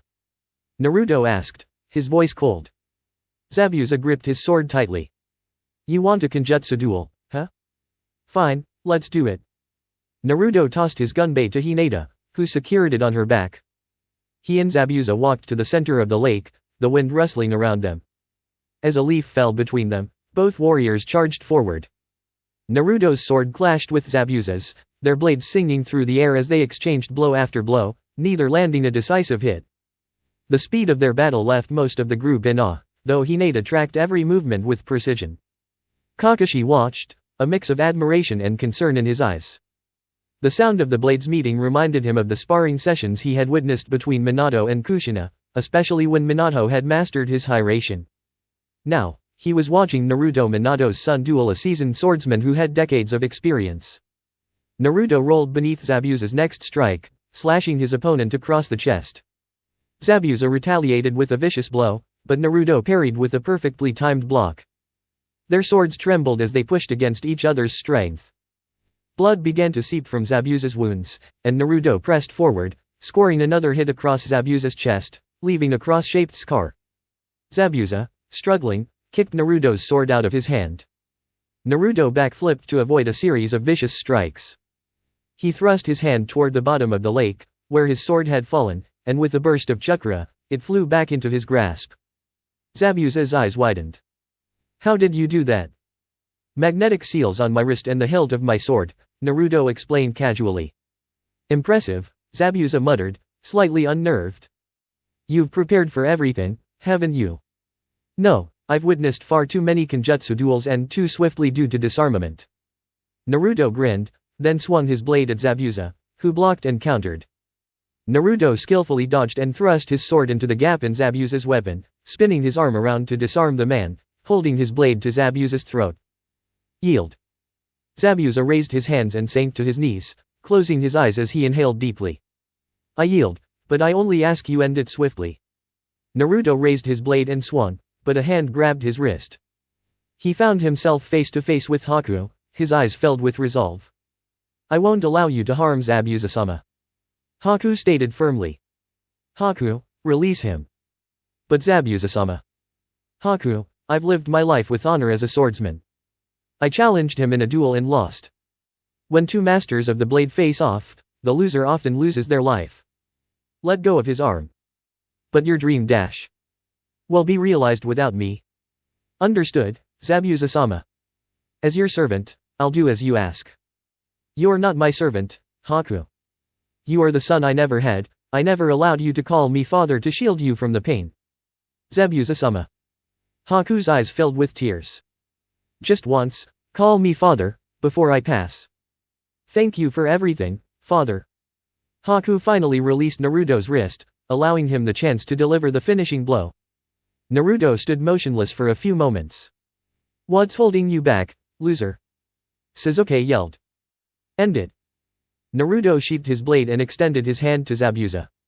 I would rather shatter a priceless artifact than strike down a master like you, Naruto said, causing Zabuza's eyes to widen. For the first time in my life, I've felt truly alive. The duel, where a single mistake could cost one their life, words can't capture how it feels, not even to a lover. You're sparing my life. You realize, I wouldn't do the same if our roles were reversed. I understand. But every person has a purpose, something that pushes them to grow. So, I ask you, Zabuza Momokai, what drives you? I wish to free my village from the reign of the tyrannical Yondaime Mizukage. An admirable dream. I've heard of the Mizukage's oppression. I propose a deal. If you help us overthrow Geto and liberate this land, I will assist you in liberating your village from the Mizukage's rule. Do you comprehend the challenge you are agreeing to? You will be facing the Jinchuriki of the Sanbai. Naruto smiled and knelt beside Zabuza. I am the Jinchuriki of the Jubi, and Hinata holds the Kyubi. Together, we can tap into the full power of our Bijou. Zabuza's eyes widened at the revelation. The Sanbai is no threat to us individually, but together, Hinata and I are an unstoppable force. Zabuza processed the information, his eyes widening as he realized the magnitude of what Naruto had just shared. Naruto stood up and extended his hand. After a long moment of thought, Zabuza clasped it. You've got yourself a deal, kid. Naruto smiled and signaled for Hinata to approach. She noticed Zabuza's injuries and began healing him. A few minutes later, Zabuza was fully restored, and Naruto handed him his sword. Together, Naruto, Hinata, Haku, and Zabuza joined the rest of the Konoha shinobi. After a brief explanation from Naruto, the two former Kirinin and teams 7 and 8 made their way to Tashina's house, which Naruto had previously hidden in his pocket dimension. An hour later, they arrived at the house, where Tsunami greeted them and thanked them for bringing her father back safely. Later that evening, Hinata raised a concern. So, how are we going to house 10 extra people? This house seems to be built for only about 7 at most, Hinata asked. We've got 3 additional rooms you can use, Tsunami replied. The only question now is how to divide everyone up. How about we keep the teams together? Tashina suggested, to which Kiba liked the idea, imagining it would allow him to keep an eye on Hinata. Sakura also liked the suggestion for similar reasons, but Naruto quickly dismissed the idea. Normally, I wouldn't mind, but considering certain members of Team 8, I think we should change things up. My suggestion is to split by gender. Zabuza and Haku take one room, and the rest of us, including Kakashi, Kiba, Shino, Sasuke, and myself, take the other. Good thinking, Naruto. I like it, Kurane remarked. Personally, I would have liked to share a room with Naruto-kun, but I guess that's too much to ask for, Hinata said. Sasuke muttered. Let me translate that for everyone, Sasuke doesn't mind, Naruto joked, getting a glare from Sasuke, but Naruto ignored it. Solid plan, Naruto, Kakashi said, smiling. Not bad, kid, Zabuza added, and Haku nodded in agreement. Logically, it makes sense, Naruto-san, Shino said. All right, I'll go prepare the rooms, Tsunami said as she stood. But before she could leave, Naruto stood up and caught her attention. Tsunami-san, if you could place this seal on the girl's room door, it will help prevent any unwelcome guests, Naruto said, handing her a piece of paper he'd prepared. His gaze lingered on Kiba as if warning him to behave. Tsunami nodded and headed upstairs. Kakashi turned to his team. Alright, Team 7, follow me. It's time for some training. Team 8, go with them. I'll accompany Tashina to shop for dinner supplies, Kurane instructed. Hi, sensei, the genin responded, following Kakashi outside. He led them to a small clearing and turned to face them. Today, we're starting with elemental affinities, Kakashi said, pulling out 7 slips of chakra paper, one for each genin. Naruto and Hinata knew what to do, but Sakura seemed confused. How does a simple piece of paper tell us our elemental affinity? She asked. And I thought she was supposed to be the intelligent one, Lobo commented to Naruto. Tell me about it, Kurama's voice echoed in both Naruto and Hinata's minds. I doubt she read more than the basics of chakra to pass the academy, Hinata mused. Naruto. Hinata. Kakashi called, catching their attention. What is it? Naruto asked. Care to explain the purpose of these papers? The paper comes from a tree that's been fed chakra throughout its life, so it reacts to the chakra nature of the person holding it, Naruto explained. Correct, Kakashi said, pleased. Based on your affinity, the paper will react differently. If you have fire, it will burn, if you have water, it will get wet, wind will slice it in half, lightning will crumple it, and earth will cause it to disintegrate, Hinata added. Excellent work, everyone. Kakashi glanced at the 6 genin before him. Now, I'll demonstrate. Kakashi held the paper with his fingers and channeled chakra into it, causing it to crumple. As you can see, I have an affinity for lightning. Most genin only have one affinity, unless they possess a special elemental Kekii Genkai, though it's possible to develop a second affinity, usually by Jonin rank. What does knowing your affinity help with? Sakura inquired. Knowing your affinity allows you to tailor your training to both ninjutsu and taijutsu, Hinata responded. Exactly, Hinata, Kakashi affirmed. Now let's start with Shino. Shino focused chakra into the paper, and it disintegrated. Shino has an earth affinity. I know a few earth-based jutsu I can teach you. I know some too, Naruto chimed in. Next, Sakura. Kakashi gestured. Sakura infused chakra into the paper, causing it to burst into flames. Fire element, I can help with that. Kakashi turned to Kiba. Kiba channeled chakra, and the paper crinkled. Lightning, I'll be more than capable of assisting you. Though, I can't teach you my signature jutsu due to certain requirements. Kakashi then looked at Sasuke. Sasuke channeled chakra, and the paper crinkled before igniting into flames. Lightning and fire, quite a combination for a genin. Sasuke-kun, that was impressive, Sakura praised. Hinata, your turn. Hinata channeled chakra, and the paper dampened before cracking. A small spark flickered, then the paper ignited briefly before being extinguished due to its soaked state. Water, lightning, and fire. That explains your struggles with the traditional Jaiken style. Yeah, lightning overpowers earth, which controls water, and Jaiken relies on earth techniques, Hinata noted. Impressive, 3 elements, and I'm curious how your Byakugan fares with the tunnel vision. I'm not sure, Hinata admitted. Alright, last but certainly not least, Naruto. Naruto focused chakra, and the paper split into 4 sections. One caught fire, another became wet, the third disintegrated, and the fourth crumpled into a ball. Unbelievable affinity for all 5 elements, with wind and lightning being your strongest. I've never seen that before. It's because of my dojutsu, Naruto explained, closing his eyes before activating his Rinnegan. The Rinnegan. Oh, so that's what those eyes are called. Yes, they're the most powerful dojutsu from the OTSUTSUKI clan. Its sibling is the Tenseigan. Impressive. Kakashi raised an eyebrow. Let's begin training. I'll create some Kage Bunshin to assist. Sakura, your task is to boil a bucket of water using only chakra, aiming to complete it in under 30 seconds. Shino, your task is to turn a rock to dust without crushing it in your hand.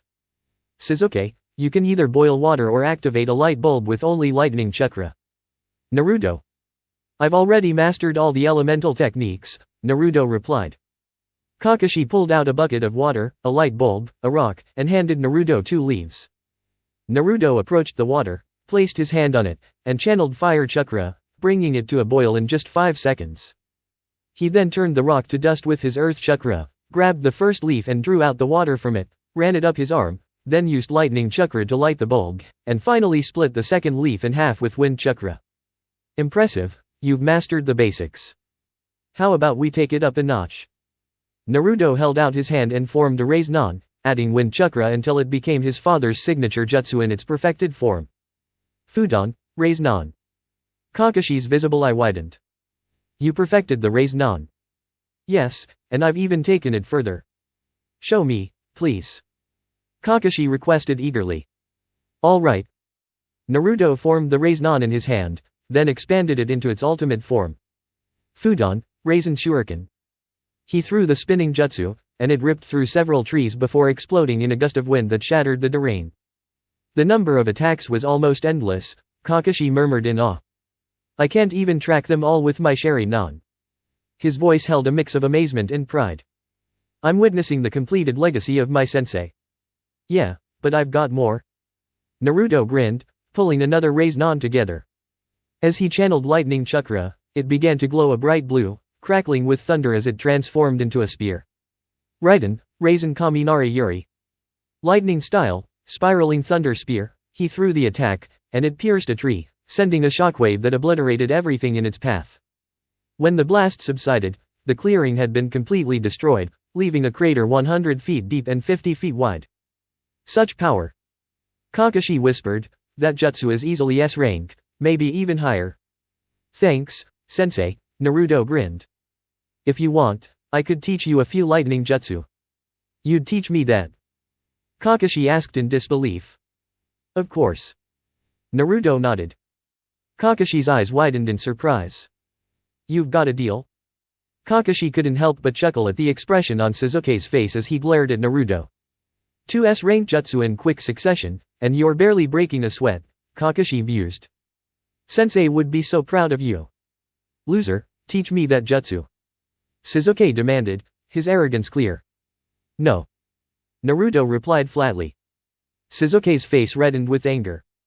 That jutsu takes more chakra than most jonin have, and it's not something you just hand out.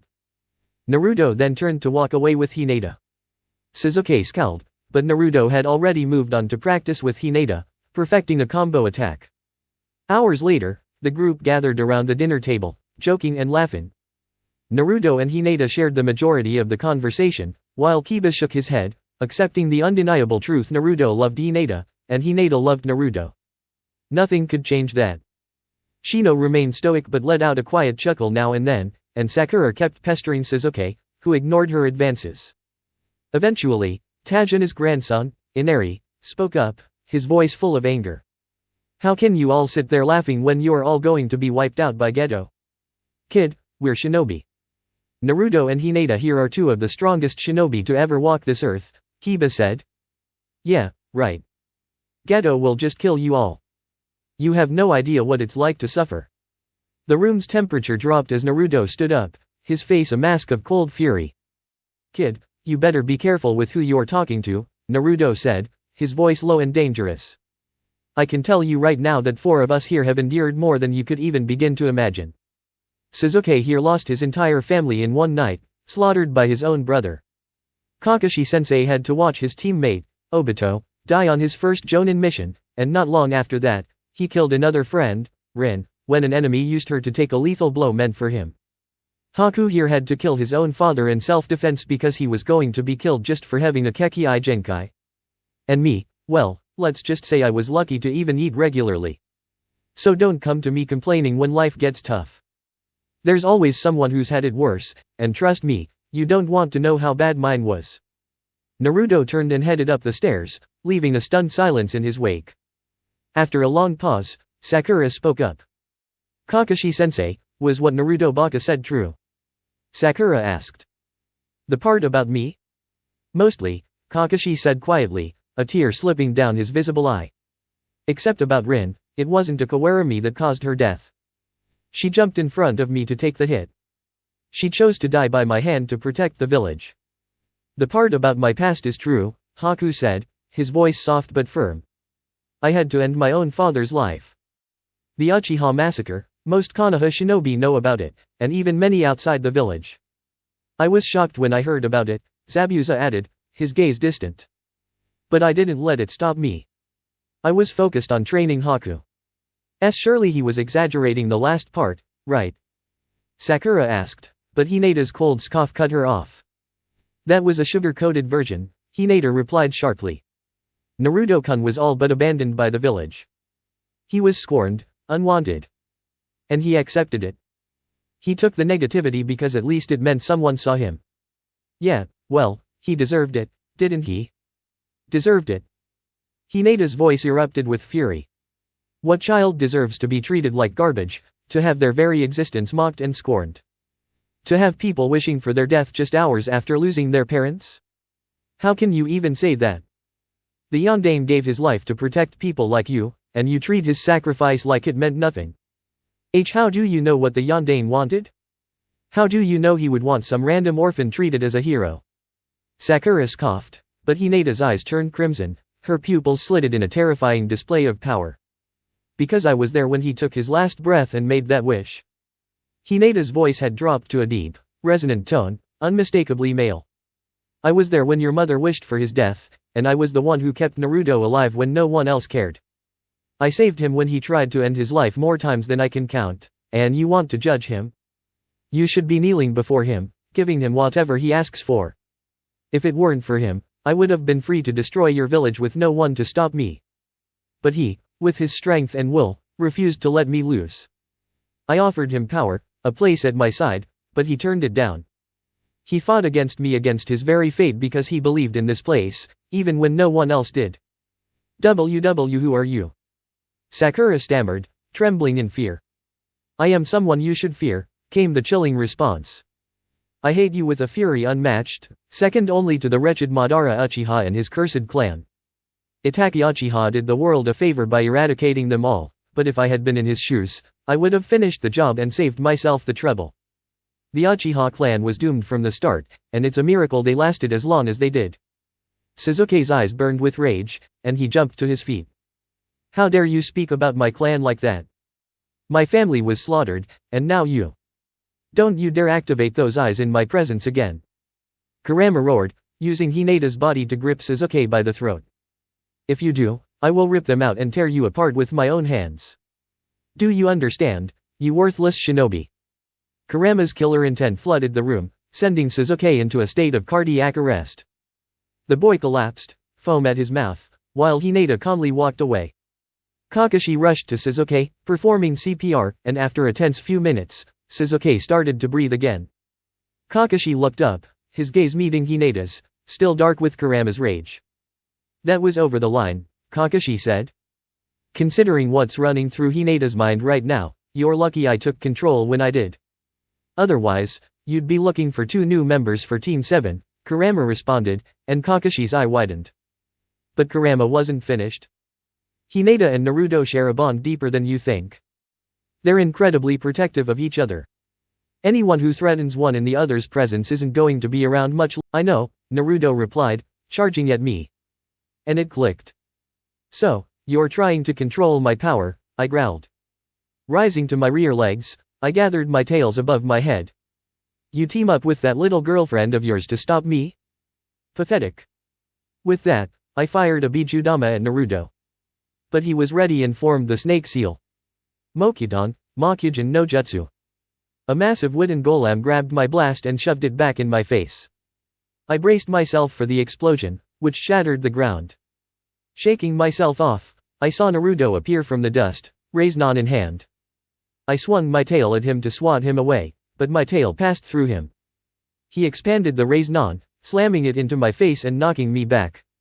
Something kicked me in the face, sending me flying. As I looked up, Naruto floated above me, his Rinnegan glowing, surrounded by massive meteors. Those are a bit bigger than raindrops, he said, thrusting his hand downward. The meteors began to fall toward me. Don't underestimate me. I roared, firing several Bijudamas to destroy the meteors. But in the dust, Naruto swatted me out of the air, sending me crashing into a wall. As I prepared to finish him off, I seized the chance to grab his chakra. You're nothing compared to me. I'll enjoy taking control of your body and killing that Hinata of yours, I taunted. But then I felt a dark surge of emotion in Naruto's heart. Rage. My blood froze. I knew that feeling all too well. His chakra erupted into life, and I realized I'd made a grave mistake. The look in Naruto's eyes was filled with murderous intent. I remembered that face my father had worn it when his wife was killed. I never wanted to see that face again. Yet, here it was, and all I could think was, oh no. Naruto rose to his feet, his Rinnegan blazing. A blue ethereal warrior appeared beside him. I don't care who you are or what power you have, you threaten Hinata, and... Naruto's voice was cold. I will destroy you. I backed away, panic rising. I tried to retract my chakra, but Naruto's held mine in place. This Susanoo is destruction itself, he said, as the warrior drew its blade. Shatter and be destroyed. With one swipe, I was nearly torn apart. Naruto walked toward me, each step making me retreat in fear. He extended his hand, and the Susanoo's hands shaped massive raisins. The left one became a raisin shuriken, the right a lance. Futon, raisin shuriken. Naruto hurled the attack at me. The explosion was unbearable, slicing through every cell of my being. And Naruto wasn't finished. When the smoke cleared, his raisin Kaminari Yari was already in my face. The pain was worse than anything I'd ever felt. The Susanoo stabbed me in the gut with its blade, pinning me to the ground. It grabbed my neck, and its chakra gripped mine, pulling it out. I tried to fight back, but Naruto's Susanoo channeled lightning through its blade, disrupting my focus. He ripped my chakra from me and jumped off. Weak, powerless, I staggered to my feet and formed another Bijudama. You've infuriated me, Naruto. I roared, firing the blast at him. But he absorbed it. Impressive. Even with almost no power left, you still tried to kill me. But no matter how much power you have, it's nothing compared to mine, Naruto said, twisting his hand. I found myself sealed behind the cage once again. Forgive me. Kyuubi. End of flashback, Kurama's perspective. See what I mean? Kurama finished. Was all that real? Kakashi asked, stunned. Every part of it, Kurama responded. He kicked my ass. I'm just doing what I can to help both Naruto and Hinata. My destructive rage is in the past now. So, you're not going to kill anyone? Kakashi asked. No, Kurama answered. All right, then. Kakashi let the Kurama-controlled Hinata walk to her room. She closed the door, and soon after, the demonic killer intent disappeared. Time skip, 1 week later. The two teens, Zabuza and Haku, made their way down the bridge, and unsurprisingly, Geto was present, flanked by his army of thugs. What caught Naruto off guard, however, was the presence of two members of the Akatsuki. Sasuke's eyes widened in rage as he saw the man he had sworn vengeance against. Itake Uchiha. Itake, Sasuke growled. Hello, Sasuke, Itake replied in his usual emotionless tone, then turned to Naruto, a small, almost amused smile playing on his lips. To think. Naruto said with a grin. A pathetic scumbag like Geto would hire the most costly forces to take out one bridge builder. Oh, I hired the Akatsuki, Geto sneered. But their payment will be you. He grinned cruelly. While they deal with you, my thugs will finish off the bridge builder and capture the women to make them fine additions to my brothels. At that, Naruto unleashed a wave of killer intent, causing the bandits and Geto to freeze in terror. You're done, Geto. You just don't know it yet, Naruto spat. Sasuke, enraged, charged at Itake, only to be backhanded by the older Uchiha. Itake turned his gaze back to Naruto. Naruto, I suggest you come with me, Itake said coldly. Don't make this harder than it needs to be, kid.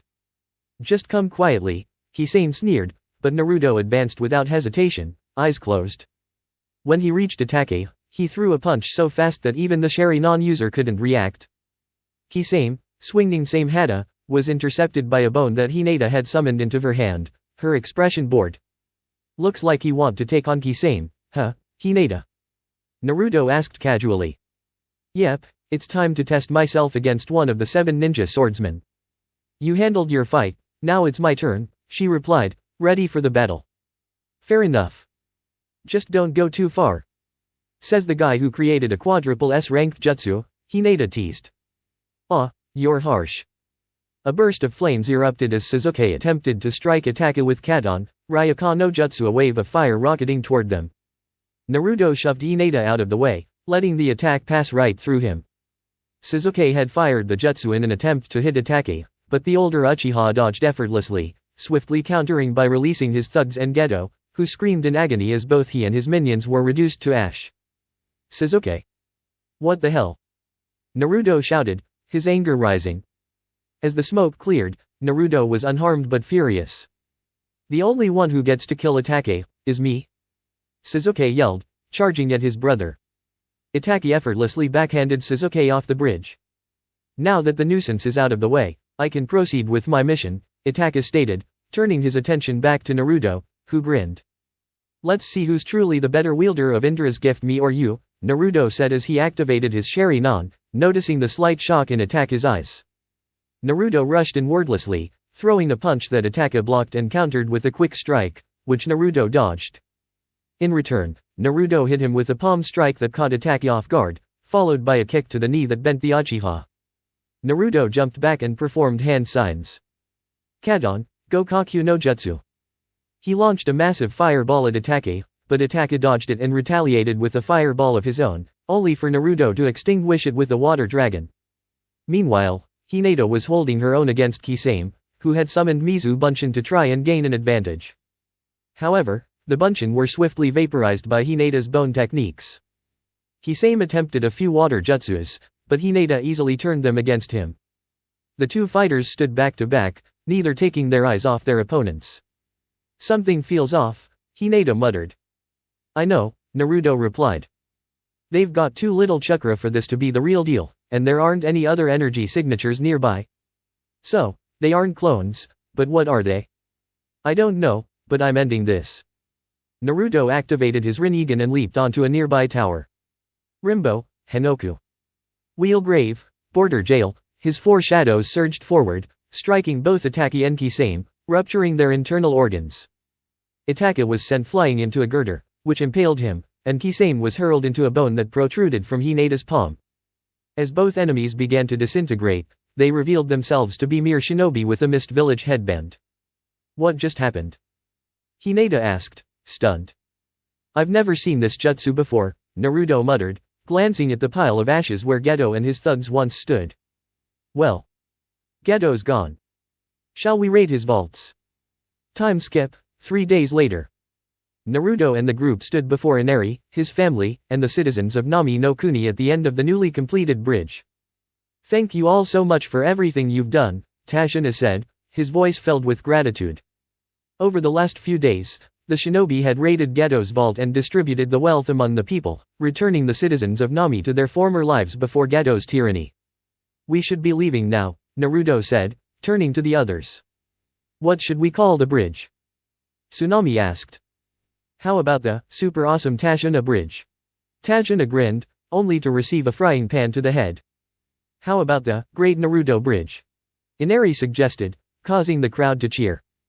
Kanava, Hokage's office. Sarutobi sat at his desk, staring at the group of 4 shinobi before him: Naruto, Hinata, Zabuza, and Haku, while the others, including Kakashi, Sakura, Sasuke, Kurane, Kiba, and Shino, had already left. You really enjoy giving me extra paperwork, don't you, Naruto? Sarutobi sighed, rubbing his temples. Naruto flashed a grin. So let me get this straight. You want to hire Naruto and Hinata for a high-risk S-ranked mission to overthrow the Yondaime Mizukage in exchange for forming an alliance with the Hidden Mist Village afterward. Yep, that's the gist of it, Zabuza confirmed. In that case, Sarutobi said, I'll have to insist that Naruto and Hinata wear masks to conceal their identities. Deal, Zabuza agreed, and Sarutobi handed them masks taken from root agents. Naruto placed a genjutsu seal on his mask to alter his hair color and further obscure his identity. Bring them back here in 1 month for the Chunin exams, Sarutobi said. Understood, Hokage-sama, Naruto replied, and with that, the group left without another word. 10 days later, after a long journey, the group arrived in Kiri, only to be immediately surrounded by Kiriumbu with drawn swords. Zabuza Mamakai, by order of Yagura-sama, you are under arrest, the leader declared. Naruto and Hinata sprang into action, taking down the Umbu in mere moments. Let's keep moving, Naruto said, and the group continued onward until they reached the rebel camp, where they were surrounded by more shinobi.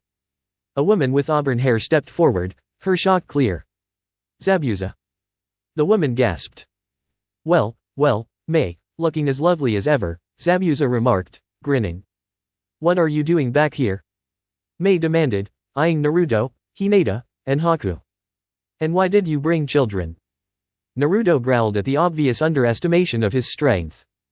These children happen to control the 9 and 10 tails, Naruto said with a fierce edge to his voice. Mei's eyes widened in surprise. I brought Haku because he is my son in all but blood, and I wish to help, Zabuza explained.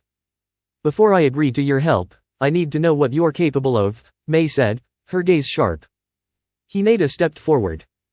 Before we share our abilities, we must speak in private, she said firmly.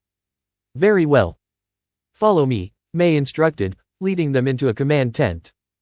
Naruto placed his hand on the tent's wall, activating a seal that enveloped the tent in a barrier. What did you just do? I've isolated us in time and space. Here, we can speak freely, Naruto explained. Mei nodded, then turned to Naruto. So, what are your abilities? I wield the Sharingan, its advanced form the Iin no Mangekyo, and its final form, the Rinnegan. I also possess several powerful Juken ninjutsu, one of which my partner can also use. As the Jinchuriki key of the Juobi, I command its full power, making all ninjutsu and genjutsu ineffective against me. As for taijutsu, only a master of the Hachiman Tonkan or my teammate could even hope to land a blow on me. I'm also a master of Mokidan, like Hashirama Senjo, so no Jinchuriki or Biju can stand against me, Naruto concluded, stepping back. Hinata spoke next. My abilities are well known, the Byakugan and its advanced form, the Tenseigan. I possess strength rivaling Tsunade's, though I've never fought her. I have a strong Sudden affinity, and my Katon and Raiden are formidable as well. Kiri, I can use those affinities to their fullest. I'm skilled in Kenjutsu, though Naruto is the better of us in that regard. Like my partner, I'm also a Jinchuriki, and my Biju is not as powerful as his, but still formidable.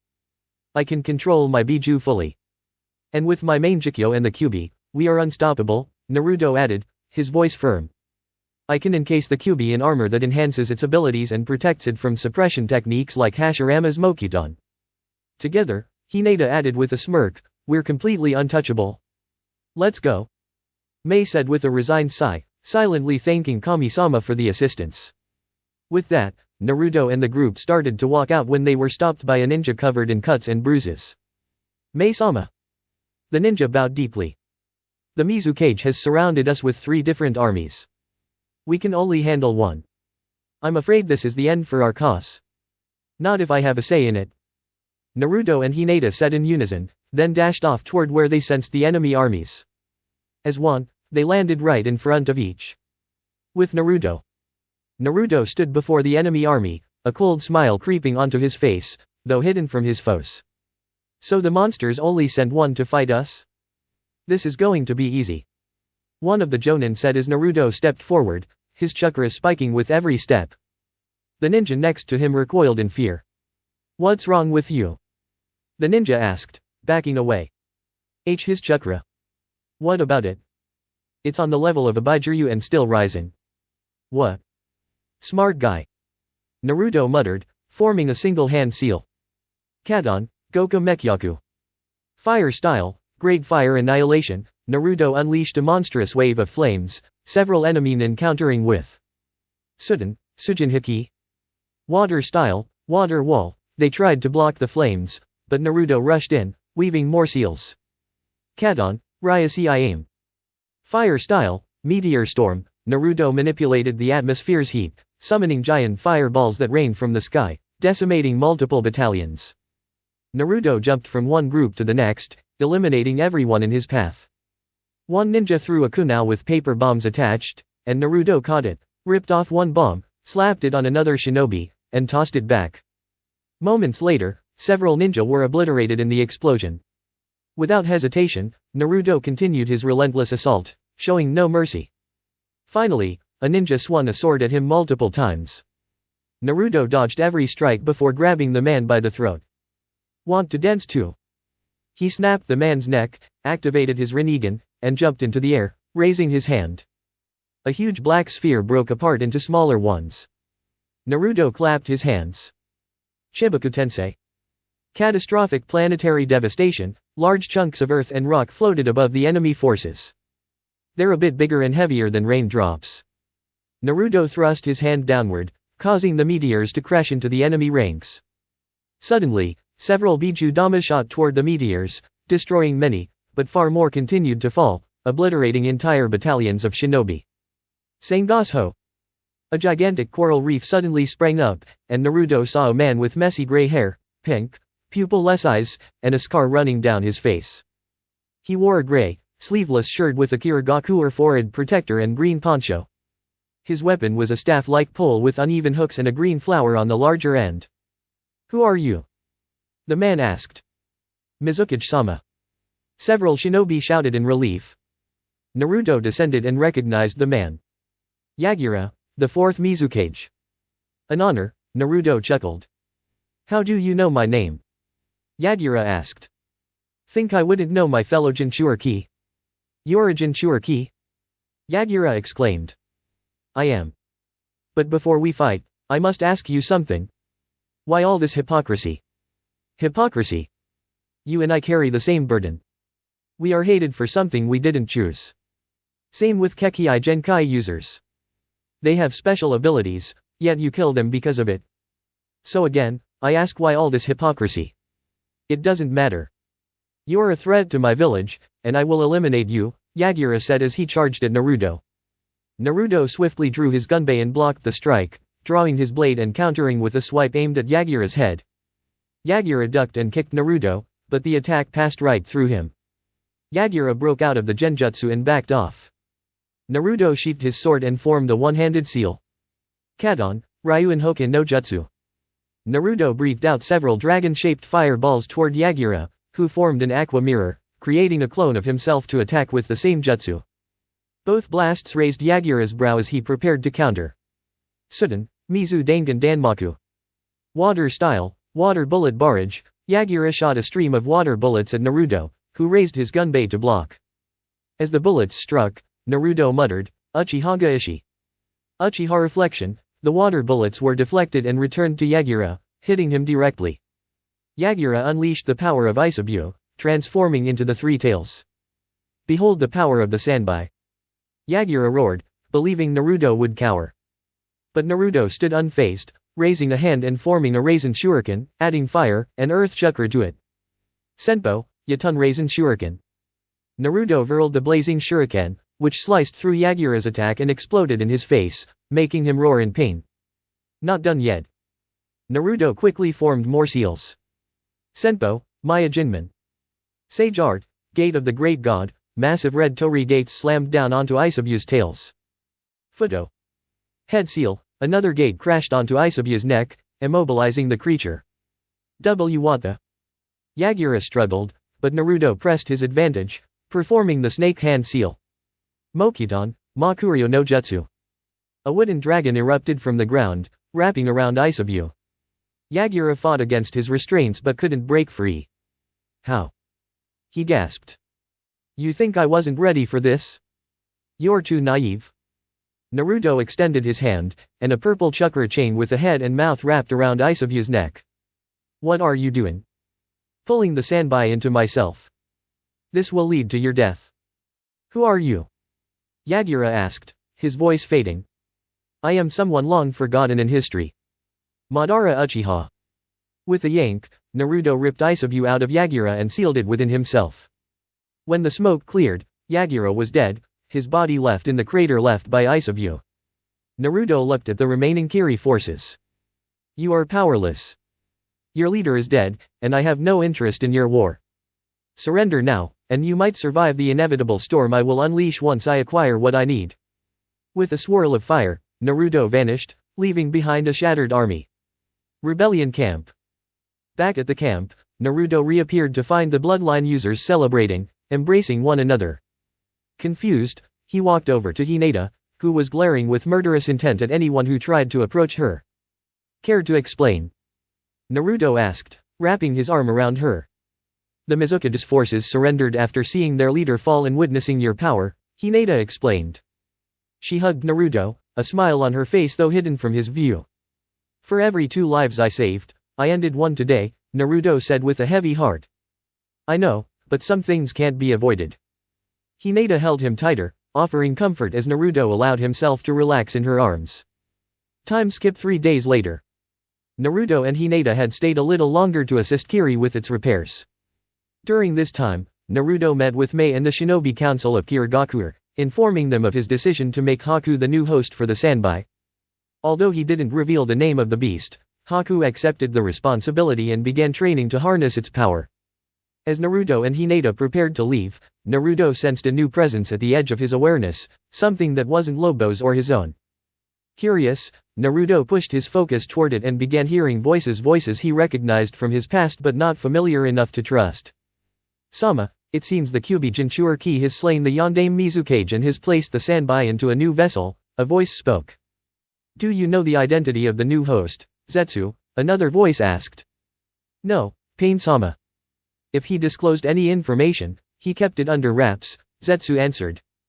I see. Has there been any other news regarding the Kyuubi Jinchuriki? Naruto, intrigued, pushed his awareness deeper into the conversation, finding himself suddenly surrounded by several unknown figures in a dimly lit room. 2 figures stood out, Itaki and Kisame. I do, Leader Sama, Itake's calm voice interrupted. Speak, Itake, the leader's voice echoed, revealing a pair of Rinnegan eyes that almost caused Naruto to gasp. When Kisame and I clashed with the Kyuubi Jinchuriki, he exhibited abilities we didn't expect. Such as? The leader inquired. For one, he activated the Sharingan, showing signs of Uchiha blood, Itaki explained, causing murmurs of disbelief among the gathered figures. Are you certain? Someone else questioned. Without a doubt. Neither Kisame nor I detected any genjutsu. It's a genuine Sharingan, Itaka confirmed. Anything else? The leader asked. Later in the battle, he revealed the Rinnegan, Itaka continued. The room filled with stunned silence. Naruto, now controlling Zetsu's mind, spoke in a deep, dark voice, you know, Itake, it's impolite to gossip behind someone's back. The figures around Zetsu's body froze. What is this? Pain demanded, his voice tinged with irritation. Zetsu's not available right now. Please leave a message after the beep, Naruto quipped with a sinister tone. Who are you? Pain asked sharply. I am Naruto OTSUTSUKI. Pleasure to meet you all, Naruto introduced himself, fully asserting his presence. Naruto? Itaki exclaimed, surprised. Yes, that's me, Naruto replied nonchalantly. How did you take control of Zetsu? Pain asked, voice tense. Zetsu was born from the power of the Gadomazo. I am its master, which means I can control anything born from it, Naruto stated, his power undeniable. How did you acquire the Sharingan? Itaki asked, clearly intrigued. Now, why would I share that with you? You haven't even introduced yourselves yet, Naruto teased. Fine. I am Konan, known as Tensei no Kami, Konan spoke up, her gaze steady. A pleasure, Konan-san, Naruto acknowledged, then turned to Pain. I am Pain, a god, and the leader of the Akatsuki, Pain declared. And how did you get the Rinnegan? You don't radiate the same chakra as I do. It stands to reason that the Rinnegan wasn't originally yours, Naruto probed. I am the second Rakudo Sennin, Pain revealed, his eyes darkening. Well, that's funny because I'm his reincarnation, Naruto replied, smirking. Then Naruto turned his attention to Deidara. An IWA Nuknin, huh? Yeah, what of it, Deidara responded with defiance. Considering your father's role in the war, I'm surprised you're not demanding my death, Naruto pointed out. Who's your father? Deidara asked, genuinely curious. Minato Namikaze, the Kiroasenko, Naruto replied coolly. Wait, you're his son? Deidara asked, a hint of disbelief in his voice. Yeah. What about it? Naruto answered flatly. If I ever went back, I could capture you for a pardon, Deidara added with a smirk. Good luck with that, Naruto said, unimpressed. He turned to Sasori. And you are? Sasori answered shortly. Suna's infamous puppet master, huh? Interesting. Naruto raised an eyebrow. Then he shifted his focus to Kakuzu. Now I'm curious about you and why you have 5 different chakra signatures. I'm Kakuzu. That's all you need to know, Kakuzu replied curtly. And last, but certainly not least, the scythe wielder, Naruto said, eyeing Hiden. About time.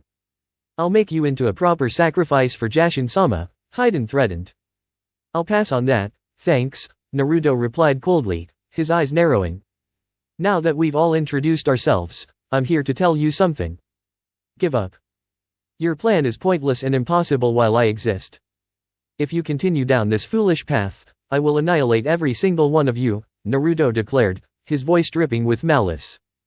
He severed his connection with Zetsu and released control. Naruto blinked and found Hinata standing beside him, concern in her eyes. Are you okay? Hinata asked, her voice soft. Yeah, just learned something interesting, and I gained a new ally, Naruto replied with a small smile. Hinata raised an eyebrow.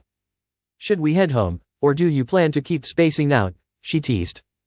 Naruto chuckled and gave her a light slap on the arm before they continued on their way. 13 days later. Naruto and Hinata were strolling through the streets hand in hand when they sensed 3 chakra signatures moving toward them. They could feel the suppressing power but also the growing proximity. You feel that, huh? Naruto asked. Yep, do you want to do something about it? Hinata replied, grinning. Sure, Naruto shrugged. Without hesitation, they vanished, reappearing behind Konohamaru and his friends, catching them off guard. A cage bunshin held Udon down while Naruto and Hinata easily subdued the others.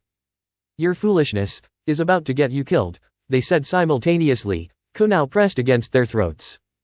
Man, I thought we had you this time. Konohamaru groaned. Not bad for a bunch of genin, Naruto said with a smirk as he sheathed his kunao and ruffled Konohamaru's hair. You've got years of experience on us. Honestly, we did pretty well, Hinata added with a smile. Thanks, Hinata-ne, Konohamaru replied, beaming. But we haven't lost yet, a new voice called from behind. Naruto and Hinata turned to see Hanabi standing there. Impressive. A pincer formation, Naruto remarked with raised eyebrows. You got us, Hanabi smiled, and then the cage bunshins vanished in a puff of smoke. The group of 4 quickly regrouped, forming a defensive circle and drawing kunao. Just as they prepared for another round, 4 kunao with tags landed at their feet. Their eyes widened as the tags began to emit smoke, followed by a burst of colorful streamers. Naruto laughed at their confused faces as the cage bunshins emerged from the shadows.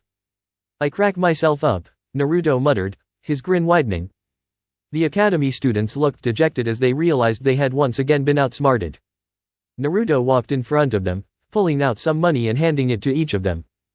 Go buy yourselves something nice, he said, and the 4 of them quickly ran off, thanking him. Naruto held out his arm to Hinata. Now, where were we? Before they could continue, a cry of pain echoed from around the corner. They both rushed to the source and found a young boy dressed in a catsuit, holding Hanabi by her scarf as she struggled. Let go of Hanabi.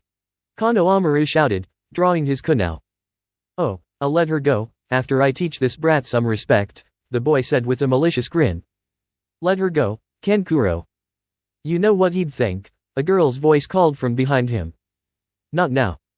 Someone needs to teach this brat her place, Kankuro replied. Just then, he felt a cold kunao pressed against his throat. How about I teach you some respect? Naruto's voice rang out, deadly and calm. Let me give you 4 solid reasons to let her go, Kankuro said with a cold tone. First, I don't appreciate anyone touching my girlfriend's sister. Second, that brat you mentioned? She's the daughter of Hayashi Hyuga, the leader of the Hyuga clan. Third, if you don't release her, I'll slit your throat. And lastly, your friend up in the tree looks like he's not too fond of what you're doing. Kankuro glanced toward the tree, where Gaara was hanging upside down. Gaara. Kankuro's anxiety increased as he started to sweat profusely. Kankuro, Gaara replied in his usual emotionless tone. Put her down. You're embarrassing our village. Without warning, Gaara appeared beside Kankuro, his cold presence undeniable. They started it, Kankuro stammered. Silence, or I'll kill you, Gaara muttered. Kankuro hastily released Hanabi, who darted behind her older sister. Naruto quickly disarmed Kankuro by taking the kunai from his neck and slipping it into his pocket. He turned to Gaara with a grin. Well, look who it is, Naruto said as he stepped toward Gaara. It's been a while, Naruto. How's life been treating you?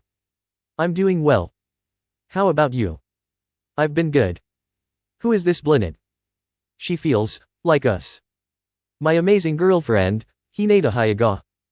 Gaara glanced at Hinata and then back at Naruto. So, this is the famous Hinata? Your words don't do her beauty justice, Gaara commented before a sudden, immense pressure of killer intent surged toward him. He raised his hands defensively. I understand, she's off limits. The intense aura subsided, and Naruto smiled again. In the blink of an eye, he was right in front of Gaara, his raise non-dangerously close to his face. A barrier of sand appeared in an instant, grabbing Naruto's wrist, with a sharp spear of sand pointing at his stomach. Naruto's grin only widened. Your defense and reflexes have definitely improved. Impressive, Naruto remarked, dispelling his raise non and easily slipping through the sand to walk over to Hinata. He wrapped his arm around her. So, Gaara, care to join Hinata and me for some food? We can catch up.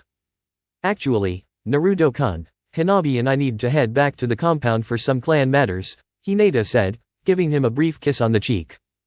Come on, Hanabi. Okay, Nei-chan.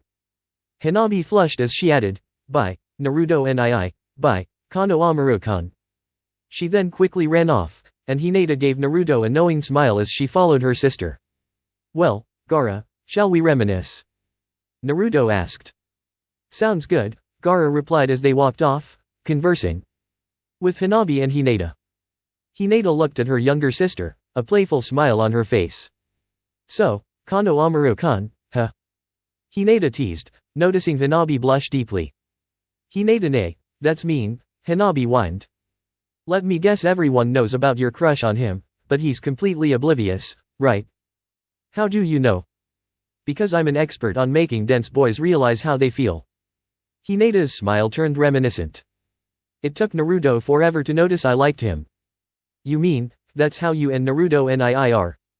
Hinata flushed but smirked. No, Naruto's very assertive. He likes being in control.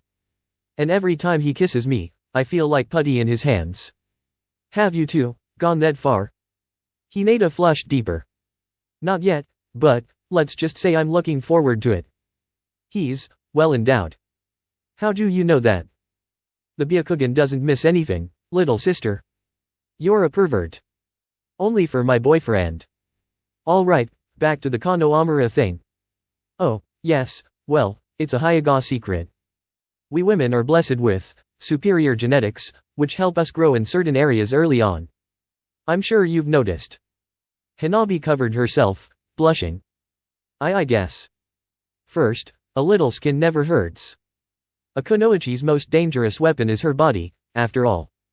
But training is still just as important. So the perfect kunoichi is both deadly and beautiful. Exactly. Now, let's start your Jyoken training, and once that's done, I'll teach you how to be a true kunoichi. Hi, Nei-chan. With Naruto and Gaara.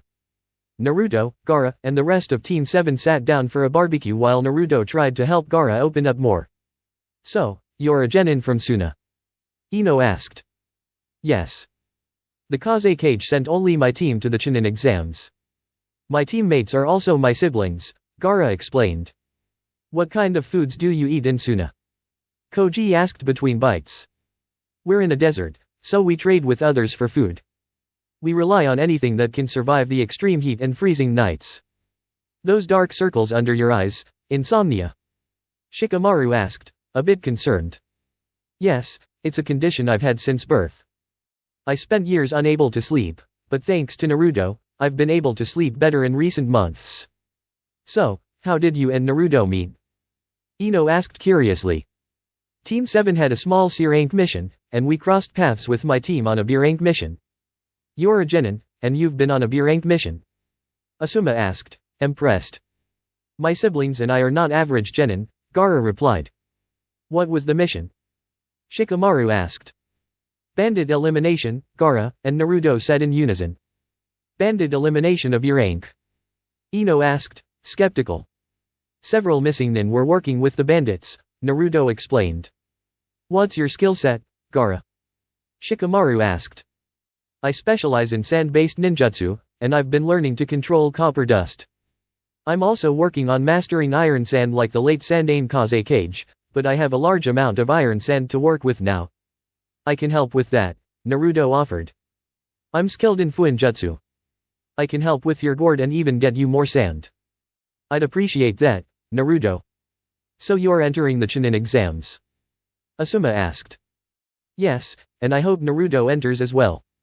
He and I still need a rematch, Gaara said. Well, I've already signed you up, Asuma said, pulling out 3 slips of paper and handing them to Team 7. Report to room 301 tomorrow at noon. Hi, Sensei, Team 10 responded. So, what are your siblings like? Shikamaru asked. My brother, Kankuro, wears my sister's makeup, calling it war paint. My sister is a brilliant strategist and is very vocal about keeping our village's academy standards high to avoid fangirls becoming kunoichi, Gaara explained. Naruto noticed Sakura's approach, her chakra signature unmistakable. Asuma, Naruto said, gaining his attention. This meal is on me. But now, I must go. Naruto pulled out a fox-shaped wallet. This wallet has special seals. If you need more money, just channel chakra into its left ear, and it'll summon more from a storage seal. Turning to Gaara, he added, I sense you have more you want to discuss. Meet me on the Yondane's head in 2 hours. Gaara nodded and made his way toward an irate Sakura, who was marching toward Naruto. Naruto baka. What have I told you about making Sasuke-kun wait? Naruto glanced at her before responding, Kakashi-sensei won't be at the training grounds for another half hour. We're waiting on you to show up. Kakashi-sensei was on time. Well, that's a first, Naruto muttered before vanishing into his pocket dimension, leaving an enraged Sakura shouting in vain. Time skipped 2 hours later. Naruto, Gaara, and Hinata sat on the 4th Hokage's monument, and Naruto glanced over at Gaara. So, what did you want to discuss? Hinata asked. My village is preparing for an invasion, and we've formed an alliance with Orochimaru. It'll likely happen sometime during the Chunin exams, Gaara replied. How much do you know? My father, the Kazekage, and Orochimaru plan to corner the 3rd Hokage and take him out while something else keeps the rest of your village distracted. Something else? Naruto questioned. They want me to release Shukaku's power and attack your village, Gaara explained. Naruto and Hinata exchanged looks. A few months ago, I would have done it, but now. I don't want to hurt innocent people. Thanks for telling us, Gaara, Hinata said. That said, I have no choice. If I don't fight back, the sand will lose all morale. Gaara winked, and Naruto and Hinata smiled in response. One more thing, Orochimaru's right-hand man is hiding in plain sight and has vital information on Konoha's defenses. Got it, Gaara. We'll inform the Hokage and make sure you stay out of it. Thanks, Naruto. Gaara smiled before disappearing with a quick shunshin. Naruto headed to inform Sarutobi about the invasion, and Hinata went to assist Hanabi with her Jaiken training. Time skip 1 day later. Naruto stood with his teammates in front of the academy and walked inside with them. When they reached the 2nd floor, they encountered a large group of genin. Naruto noticed a familiar face. Tenten. Let us in. Tenten shouted. We need to take the Chunin exams. The exams are too tough for someone as weak as you, one guard retorted as he shoved her aside. Drop the genjutsu, Sasuke commanded, and Naruto face-palmed. Yeah, we're on the 2nd floor. Even someone like Naruto can tell that, Sakura said smugly. Damn it, Sasuke, you moron, Naruto groaned internally. His ego, and her lack of brains, are going to get them both killed, Lobo commented. Tell me about it, Naruto muttered. If I didn't need them for the exams, I'd have gotten rid of both of them already. So, you saw through the genjutsu and think you're ready for the exams? The first guard asked. Yeah, I am. How about I prove it? Sasuke said, then attempted a kick at the guard. The guard blocked with a punch, but a genin with a bowl cut in a green jumpsuit intervened. It's most unyouthful to fight comrades, the boy said. Lee. Tenten groaned. We agreed to keep a low profile. Honestly, Lee, Neji sighed. Do the words subtlety and deceit mean anything to you? He then noticed Lee staring at Sakura, and he groaned again. Greetings, Sakura-chan, Lee said with a blush, bowing. Please be my girlfriend. I vow to protect you with my life. No, Sakura replied flatly. Your eyebrows are freaky, your outfit's horrible, and you're just not my type. She glanced longingly at Sasuke. So, Neji, Naruto turned to the Hyuga prodigy. You think we'll get to fight during the exams? I hope so. I'm interested in seeing which OTSUTSUKI dojutsu is stronger, Neji responded. Naruto gave a sly grin, and Neji immediately started sweating, clearly nervous about that grin.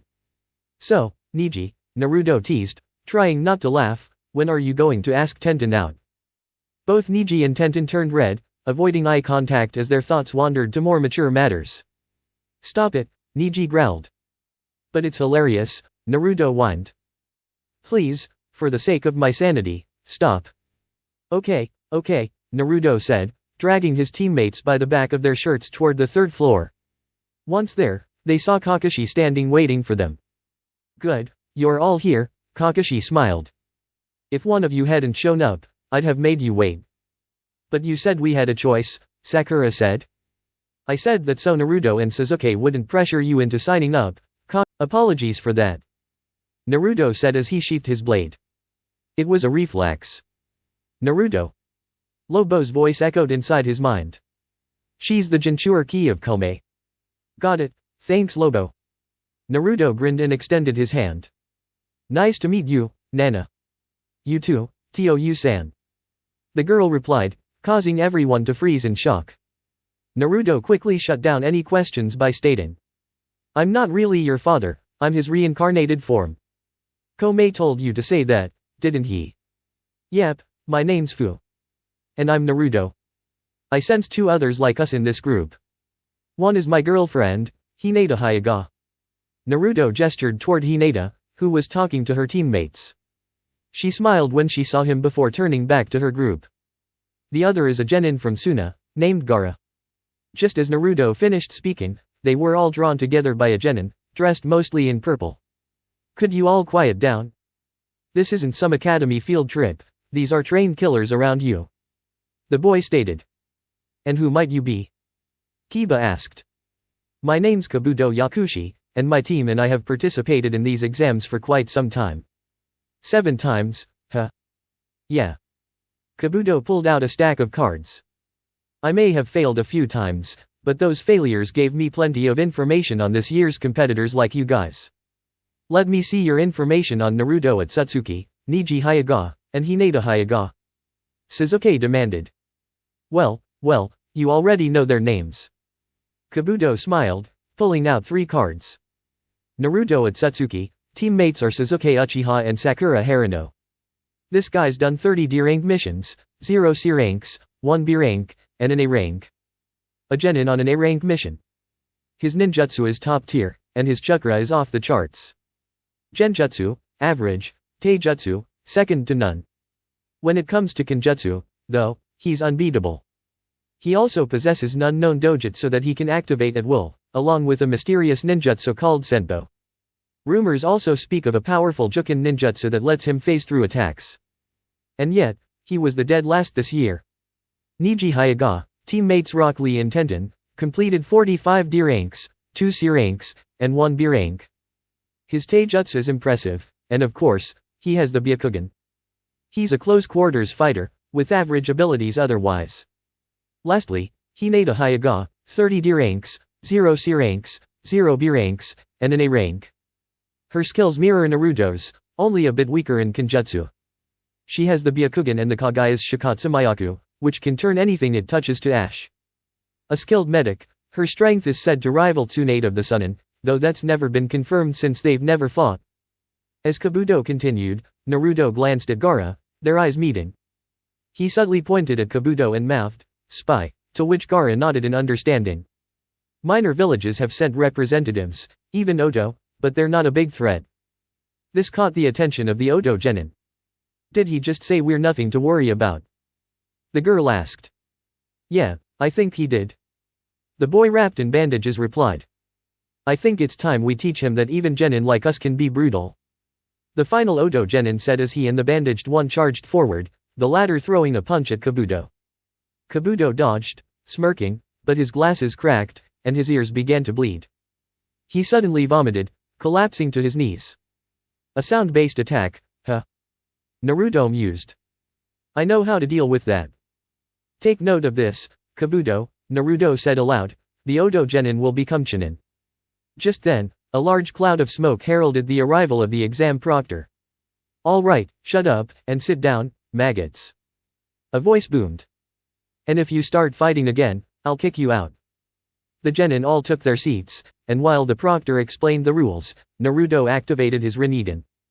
Rinbo, Cage Bunshin, Naruto whispered, creating a Cage Bunshin in the hidden world of Limbo. All right, maggots. You have 45 minutes to answer the questions on your paper, and after that, I'll ask the 10th question. Begin. Naruto began working through his exam paper, noticing everyone else cheating. He easily retrieved answers from his invisible Bunshin. Minutes passed, and several teams dropped out, until 45 minutes later, Ibiki called out. Pencils down, maggots. The genin complied, and Ibiki focused on them again. Time for the 10th question. This one's different, you get it wrong, you fail, and if you fail, you'll never become a Chunin. That's bullshit. Kiba shouted. Tough luck. I'm the proctor, and what I say goes. You can skip it, but if you do, you'll have to try again next year. Naruto raised his hand, and Ibiki called on him. You giving up, OTSUTSUKI? No, I just have a question. If we die, can we still pass? Technically, yes. Cool. Naruto grinned, are you dumb enough to try and fight me? Are you? Ibiki replied. Your test doesn't scare me at all. Bring it. Fine, Ibiki said, you all, pass.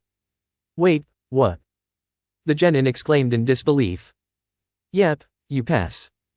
Just then, a black figure burst through the window, and a banner was pinned to the wall with the sexy and single Anko Mitarashi. Proctor of the second exams. No time for celebration, maggots. You're not out of the woods yet. Anko announced. Grasp the atmosphere, Anko, you're early. 81 genin, 2017s? You're slipping, old man, she teased. Or maybe they're tougher than they look. Whatever, I'll cut them all in half. Anko said confidently as she addressed the assembled genin. Follow me to the Forest of Death, Training Ground 44. The group of genin hopefuls stood before the gate that led to the next stage of the exams, and Anko was positioned at the front. Welcome to the Forest of Death. Anko announced with enthusiasm.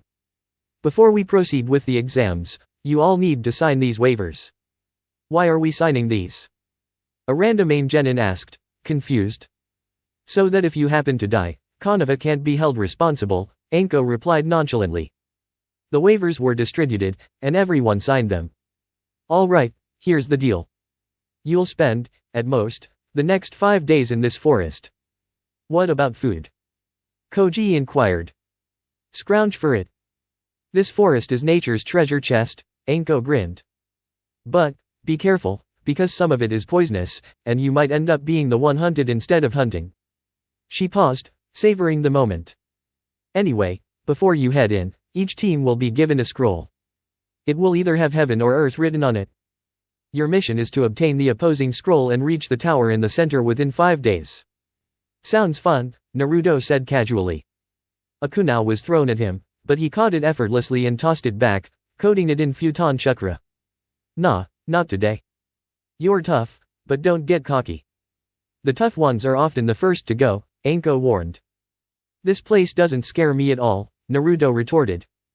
And just for the record, next time you try to scare someone, aim for my weak teammates behind me. You don't intimidate me. Anko led the teams to the gates, and after a brief countdown, the buzzer sounded. The gates opened, and everyone charged inside. A few minutes later, Naruto glanced at his teammates. I need to take a quick nature break. Be right back, Naruto said before disappearing behind some trees. Moments later, he returned, only for Sasuke to throw a kunai at him. Naruto dodged it with ease. You're not Naruto. Whoever you are, come out, Sasuke said coldly, glaring. What do you mean? Of course I'm Naruto, the imposter said, but Sasuke wasn't convinced. No, you're not. 3 things give you away. First, the kunai holder is on the wrong leg. Second, your hair color is all wrong. And third, the real Naruto is standing right behind you, Sasuke declared. The imposter turned around just in time to see Naruto, blade drawn and ready. You've got some nerve, Naruto said. He grabbed the imposter by the throat. Got a scroll on you. And no, the imposter stammered. Then you've got nothing to bargain with, Naruto muttered as he stabbed the imposter through the heart, killing them instantly.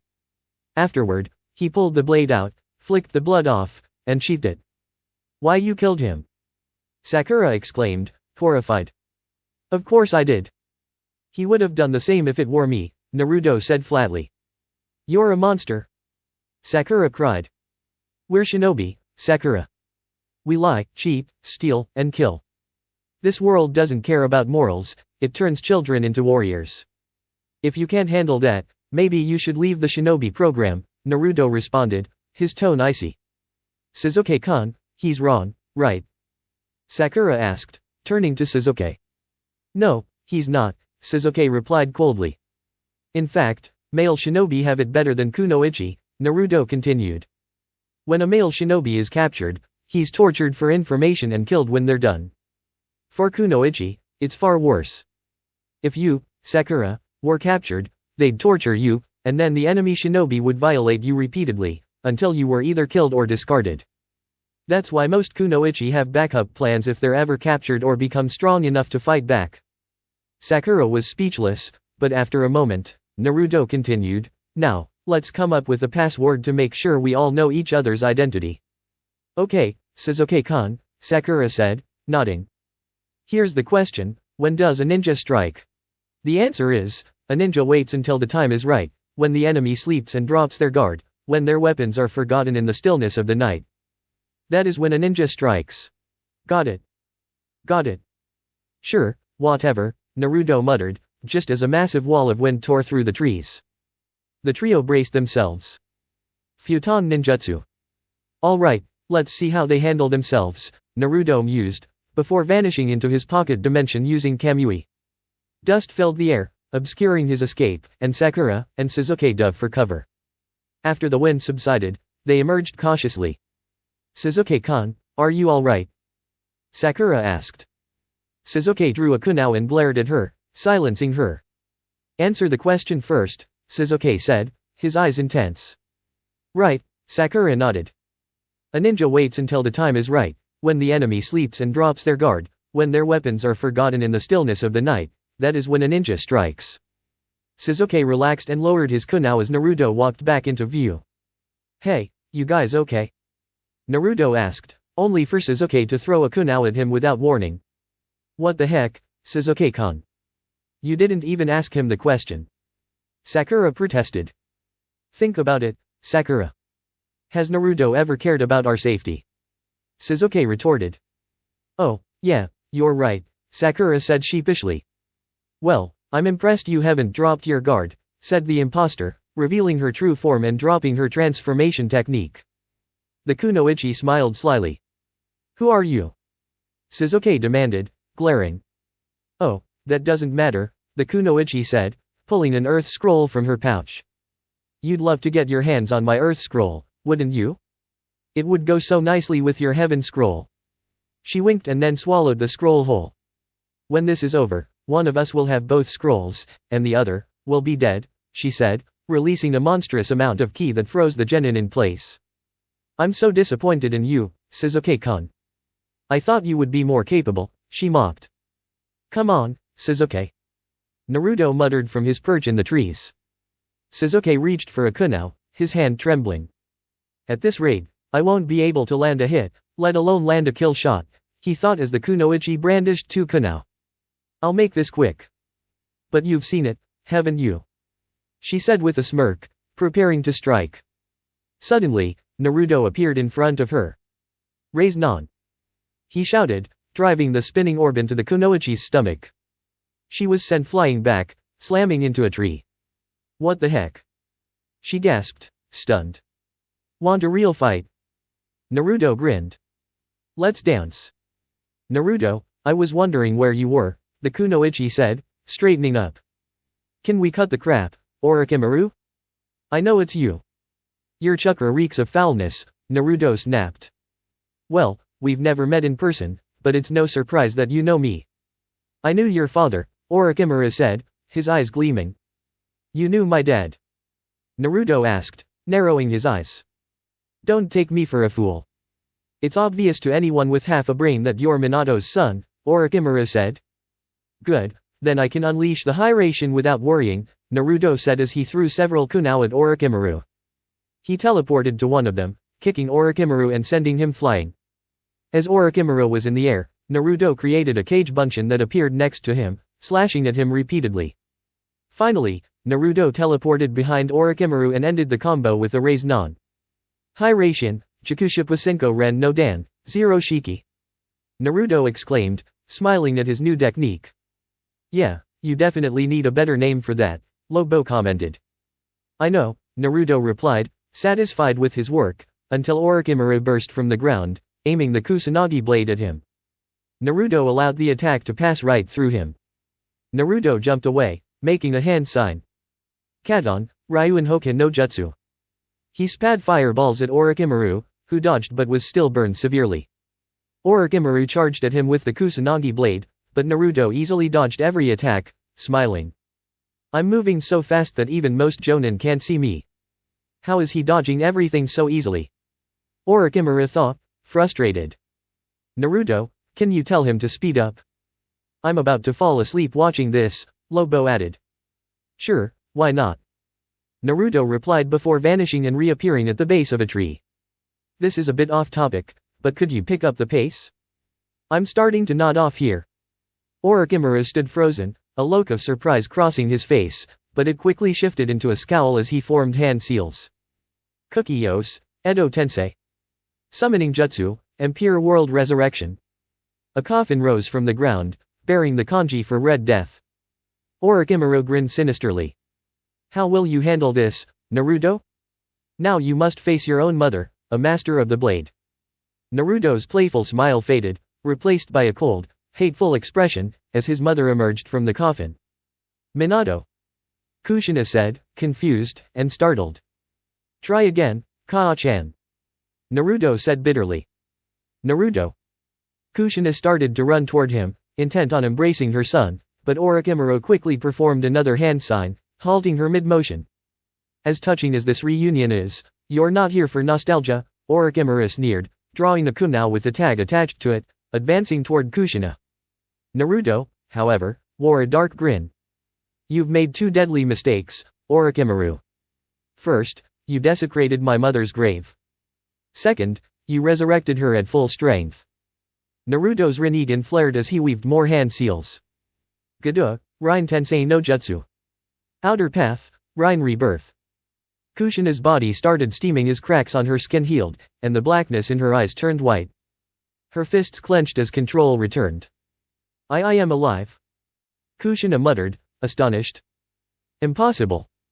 Orochimaru gasped, only to be met with Kushina's swift retaliation as she sliced him across the chest. Kaa-san, catch. Naruto yelled, tossing her a sword. She caught it easily, quickly entering a dual-wielding stance. Let's get rid of this snake, Kushina smirked. Agreed, Naruto said. They launched themselves at Orochimaru, attacking with such intensity that he found himself overwhelmed. I can't keep up with them, Orochimaru thought in horror as he was battered with blow after blow. They strike with precision, and every time I evade one, another lands. Just then, Orochimaru's cage bunshin dispelled, and he smiled, realizing Sasuke had been branded with the curse mark. Leaping back, he let out a laugh. What's so funny, Tabane? Kushina growled. While not everything went according to plan, I did manage to mark Sasuke-kun with my curse mark, Orochimaru taunted. Scumbag, Naruto hissed. He formed a raise-non, but before Orochimaru could flee with a shunshin, he was struck by a black sphere that tore right through him. Orochimaru was sent flying, coughing up blood. Damn, I missed, Naruto muttered, watching as Orochimaru regurgitated himself. Naruto observed Orochimaru, noticing his dangerously low chakra levels. I'll see you again when I've unlocked the secrets of eternity, Orochimaru hissed, sinking into the ground and vanishing. Well, that went well, Kushina said, turning to Naruto. What was that jutsu you used? It looked like Minato-kun's Raise Non, but you threw it. On Mayaton, Raise Non, Naruto explained. I channel on Mayaton chakra through a Juken ninjutsu, shifting it in space to hit at such speeds that even Dad's Hiraishin couldn't dodge. But it's tricky to aim, so hitting anything on the first try was a win, even if I missed my mark. Where were you aiming? His head. Now that I'm alive again, I need to figure out where I'll stay. Why not Dad's house? I live there, and the blood seals should recognize your chakra. It's a good spot. Good idea. Have you changed anything? Yeah, I made the room you guys created for me bigger using Mokiton and Cage Bunshin. So when Hinata moves in, there will be plenty of space. The master bedroom is still the same, but once I figure out how to bring Dad back, you two can enjoy it together like before. I've expanded the courtyard to include a garden, a hot spring with male and female sides, added training rooms, and even a room to train with Biju powers. Wow.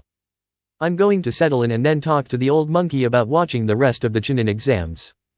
Kushina disappeared in a flash, and Naruto made his way toward Sakura's chakra signature. Hinata and teammate. Hinata and her team dashed through the forest when a barrage of lightning-based ninjutsu flew at them. Hinata swiftly grabbed her teammates and jumped aside, landing in front of 3 Kyumo ninja.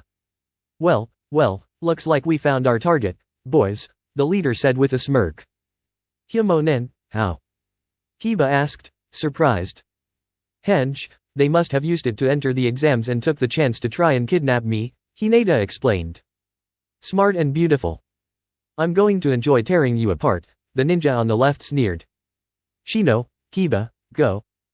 Hinata commanded, activating her Byakugan.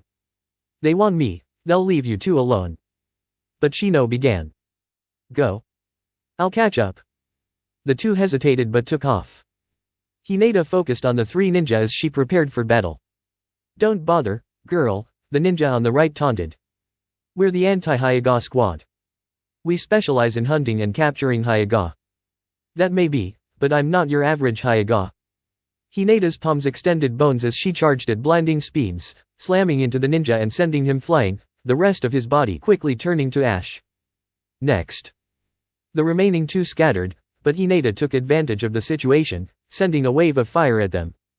She punched one in the chest, instantly rupturing his organs and killing him. Hinata scanned the area for the final ninja, but he wasn't in sight. Surprise. He called from behind her, attempting to knock her out, but Naruto appeared in the nick of time, blocking the attack with a blue ethereal hand. You should watch your back, Hime. He almost got you, Naruto scolded. I knew he was there. You just wanted to show off? Hinata teased. Yeah, I did, Naruto grinned as he walked into view. The Kyumo ninja stared at him, and before they could react, Naruto smiled darkly. Tsukuyomi. A second later, the ninja collapsed. So, what brings you here, Naruto-kun? Hinata asked, smirking. I was on my way to meet up with my team when I sensed 3 Jounin-level chakra signatures converge near you. Thought I'd lend a hand. Well, I'm headed back to my team. By the way, that ninja you paralyzed has a heaven scroll. We need Earth. What about you? Heaven. So I'll take it, Hinata said, snatching the scroll before running off. Naruto leaped toward a gathering of chakra signatures. When he arrived, he saw Rock Lee barely conscious with an ear injury, Shikamaru, and Koji knocked out in the bushes, and the Oto ninja's teammate trembling in fear. What disturbed him, however, was what he saw next: Sakura unconscious and naked with a sick smile on her face, Sasuke approaching Ino in a threatening manner. Naruto's killer intent exploded outward, and Sasuke froze in place, fear overtaking him. Naruto's voice was cold and laced with fury. What the hell do you think you're doing? Sasuke froze, slowly turning around, a smug grin crossing his face. Don't worry about it, loser. I'm just rebuilding the Uchiha legacy. Naruto's eyes narrowed, his anger rising. By assaulting a fellow Konoha ninja and a foreign kunoichi. Sasuke laughed maniacally. Oh please, they've been begging for this for a long time. With a growl of frustration, Naruto grabbed the back of Sasuke's neck, applying a paralysis seal with a swift motion before throwing him onto the ground. Sasuke Uchiha, Naruto said, his tone deadly serious, you are guilty of a serious crime.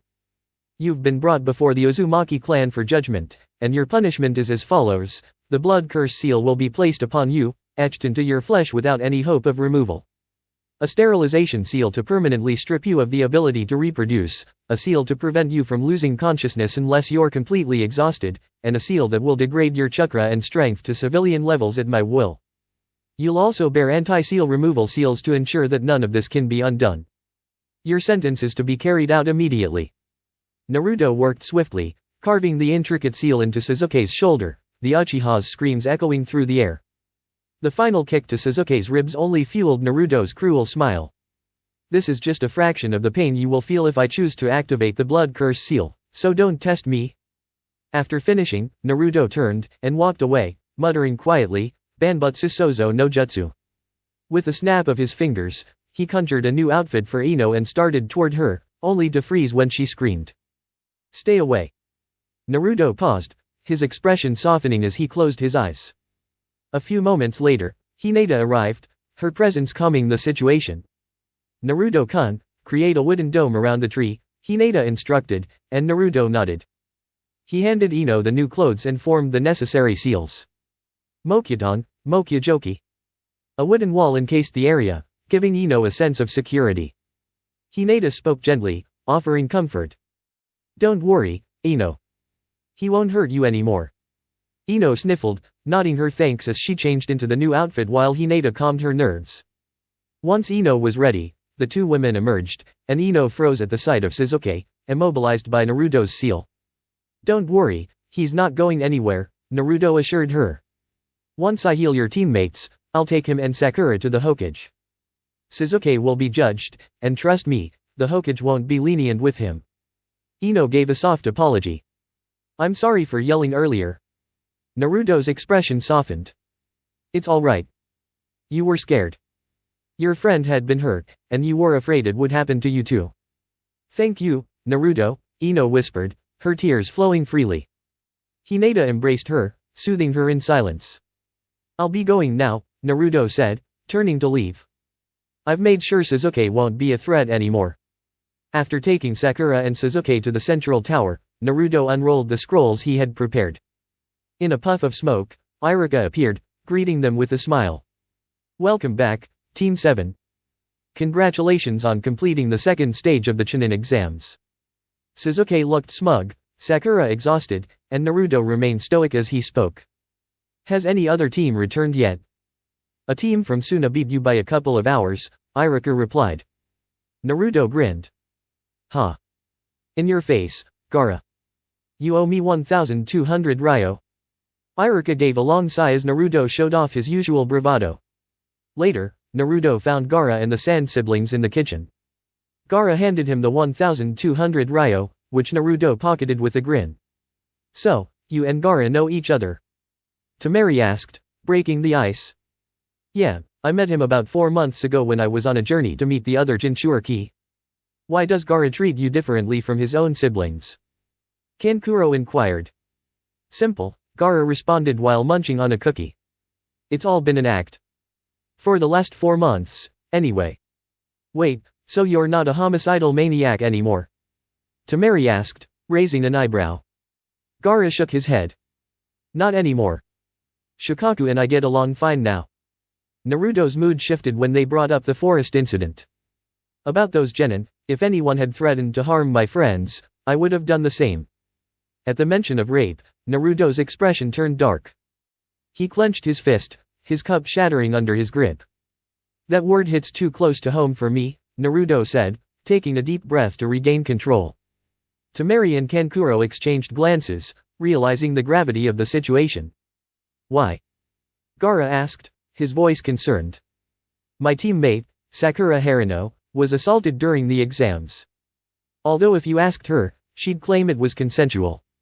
Naruto's face hardened. Sasuke did it. He's the one responsible. Why would she say that? Temari asked, confused. Because she's in love with him. Naruto sighed heavily.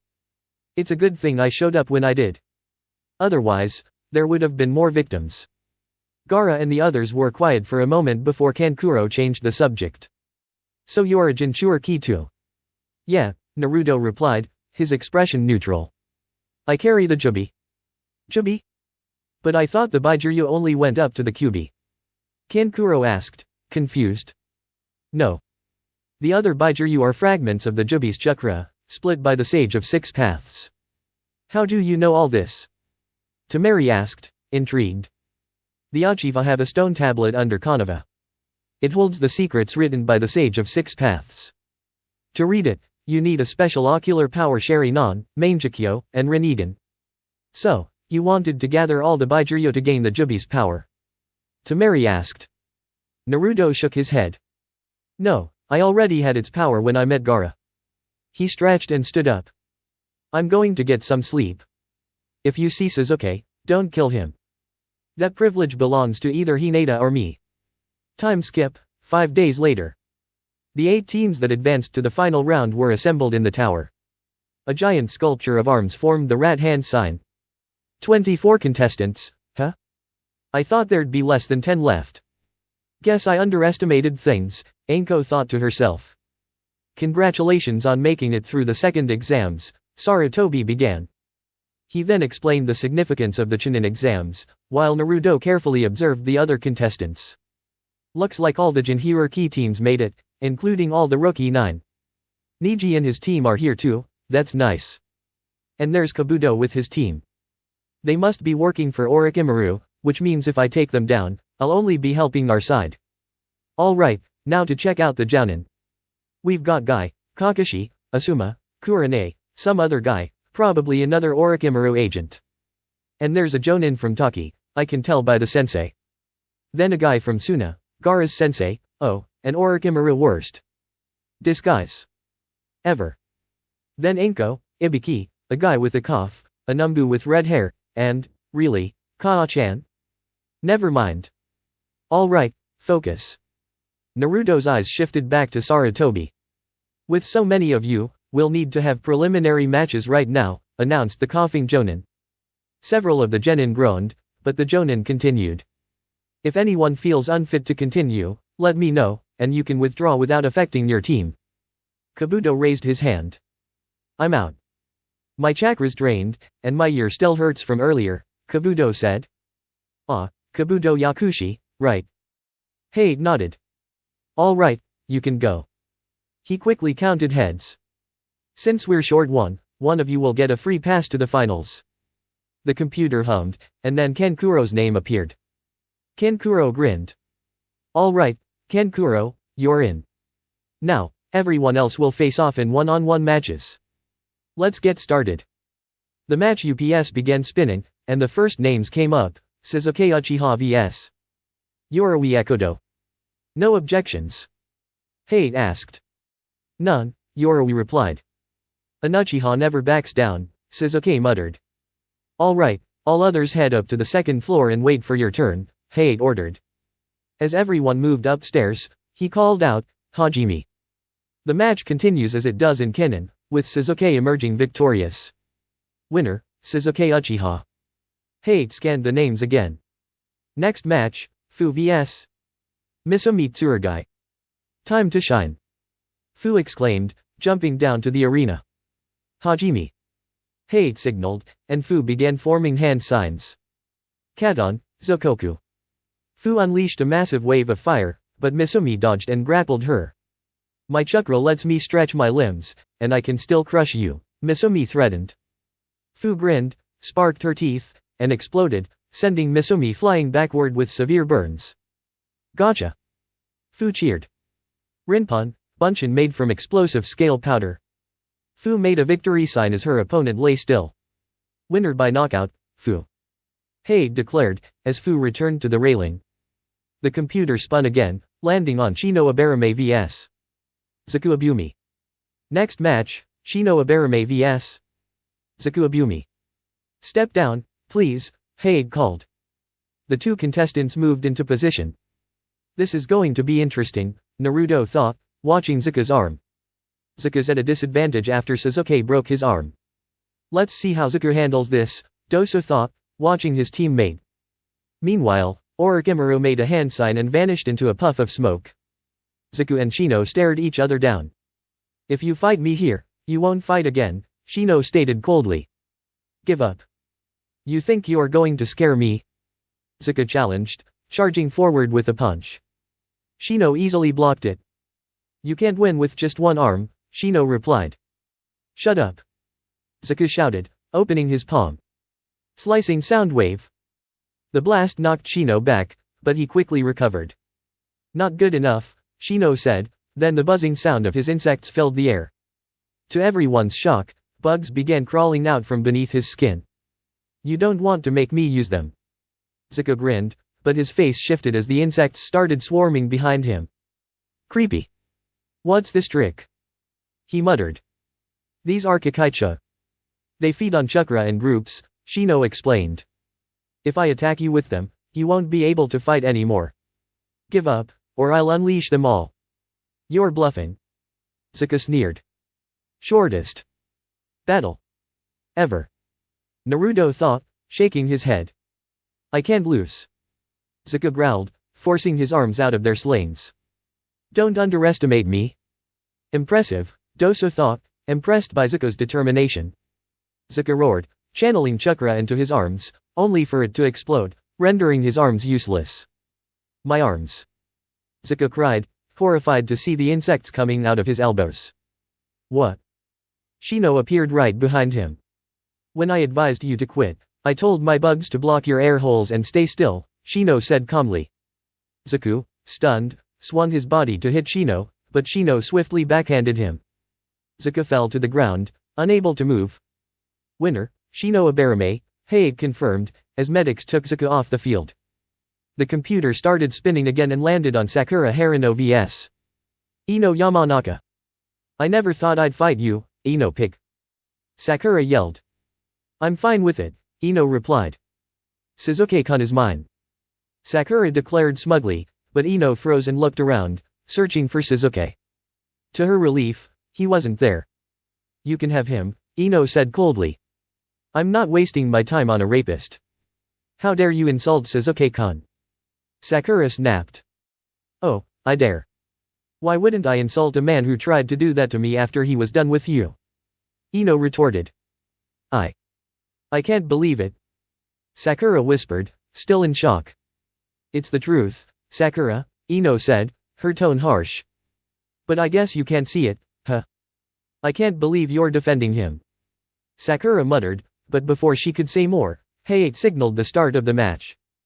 Hajime. The fight began. Ino immediately used her mind techniques, focusing a psychic wave that affected everyone in the arena. Some resisted, others struggled, but Sakura couldn't move. What's happening? Sakura gasped. You like it, crybaby Sakura? Ino asked, grinning. With my brain power, I can send out a wave of pure will. While it's not perfect, you, who never took your training seriously, won't be able to resist. Ino increased her mental pressure, forcing Sakura into hallucinations. Sakura's point of view, everything began spinning, Ino appearing and disappearing with each step, leaving only rainbow after images. You can't trust your senses anymore. Ino's voice echoed eerily around me. All your mental functions are in disarray. As she spoke, I felt my arm trembling, my legs buckling beneath me. Standing was nearly impossible as the world seemed to tip, and a sudden wave of nausea overwhelmed me. I collapsed, vomiting onto the ground. You can't even focus, can you? A weight slammed down on me, forcing me to my knees, trembling. My father works in the TNI department, Ino continued. Thanks to Bring Your Daughter to Work Day, I picked up a few tricks about how we punish traitors here in Konoha. Before I could react, I found myself strapped to a table, the wooden frame firm against my body, ropes securing my limbs in place. I struggled, but it was futile. Ino shimmered into view, and suddenly, there were 3 of her. 2 of the Inos stood at either side of me, pulling levers attached to my arms and legs. They cranked them, and I felt my limbs being stretched apart, the agony intensifying. I screamed in pain, trying desperately to break free, but I was completely trapped. The pain surged until Ino finally halted. She tilted her head, a wicked smile spreading across her face. Please, no more, I cried, tears streaming down my face. The world spun once more, and I was strapped to a cross, surrounded by villagers. They stood holding torches, one by one throwing them at the tinder beneath me. The heat was unbearable as I began to burn, and the pain worsened with each second. The crowd's chants grew louder. Burn the demon! Burn the demon! Burn the demon! I screamed in agony, my body trapped in an orange jumpsuit as I burned alive. And then I saw her, my mother, standing at the front of the crowd, her face twisted with sadistic pleasure. My screams grew louder. Does it hurt? Ino's voice echoed louder than the crowd's chants. Stop, please. I begged. I hope it does, you bastard. This is payback. Ino's laugh pierced through my pain, echoing in my ears. Suddenly, the world returned to normal. Ino was shaking, her tears falling. I'm sorry, Sakura, she whispered. I recoiled, backing away, horrified. No. I screamed, but then everything went dark. End of Sakura's perspective. Ino, what you did today might leave Sakura with a permanent fear of you, Asuma said, his voice low. But I didn't mean for it to go that far. Ino protested, tears streaming down her face. To her, it doesn't matter, Naruto remarked coldly. You were imagining Sasuke as the target, but that made everything worse. Winner by knockout. Hate started, but Ino cut him off. No, Ino said, her voice breaking. I, Ino Yamanaka, forfeit my position in the finals. Then, by forfeit, no one advances to the final round, Hate stated. Both combatants left the field, and the board began to spin again, landing on Temari and Tenten. /N, the match follows canon until the end, when Temari captures Tenten and gently sets her down. She's a skilled kunoichi. I hope we can become good friends, Temari thought as she looked at Tenten. The board spun again, landing on Hinata Hyuga vs. Yoro. Hinata Hyuga vs. Yoro, Hade announced. Hajime. Yoro immediately threw a shuriken, weaving signs. Shuriken Kage Bunshin no Jutsu. The single shuriken multiplied into 50. But Hinata dodged them effortlessly, and Yoro charged at her with a water sword. Hinata drew Dobirama's Raijin no Ken, easily countering the blade and knocking Yoro out cold. Winner by knockout, Hinata Hyuga. Naruto sighed. Baka, you should have known better than to challenge Hinata and Kenjutsu, he thought, laughing quietly. The board spun again, landing on Naruto at OTSUTSUKI vs. Dosu Kinita. Naruto placed sound suppression seals on his earlobes, blocking out all noise. He jumped down, facing Dosu with a confident grin. Shall we begin? Naruto asked. Dosu lunged, but Naruto easily dodged the attack, unaffected by the sound wave. Surprise, I can't hear a thing, thanks to these sound suppression seals. Your attacks are useless against me. With a quick kick, Naruto dodged and inhaled deeply, weaving signs. Katon, Ryuka no Jutsu. A wave of fire surged toward Dosu, who barely managed to dodge. However, the heat warped his melody gauntlet, sealing the holes from the molten metal. Naruto threw a tri-pronged kunai that zipped past Dosu's ear and caught it midair, holding it to his throat. Yield, Naruto commanded. Impossible. Dosu thought, his mind racing. That was the Yondaime Hokage's Hirishin no Jutsu. Many others shared similar thoughts, including Baki, who broke into a cold sweat as he recalled his last encounter with the Hirishin. Flashback, Third Shinobi World War. Baki, a Chunin, had been with the rest of Tsuna's forces, pushing Konoha back when they had them cornered. Sir. Baki reported urgently. The Konoha are pinned down. We can launch a final assault now. Excellent, the Jounin commander said. Send the word attack immediately.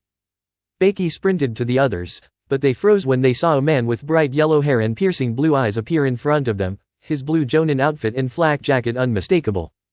You attack my comrades, you're done, Minato declared, his voice filled with anger. Several Jounin hesitated, recognizing the legendary Kiro Isenko. Baki's commanding officer whispered, Kiro Isenko.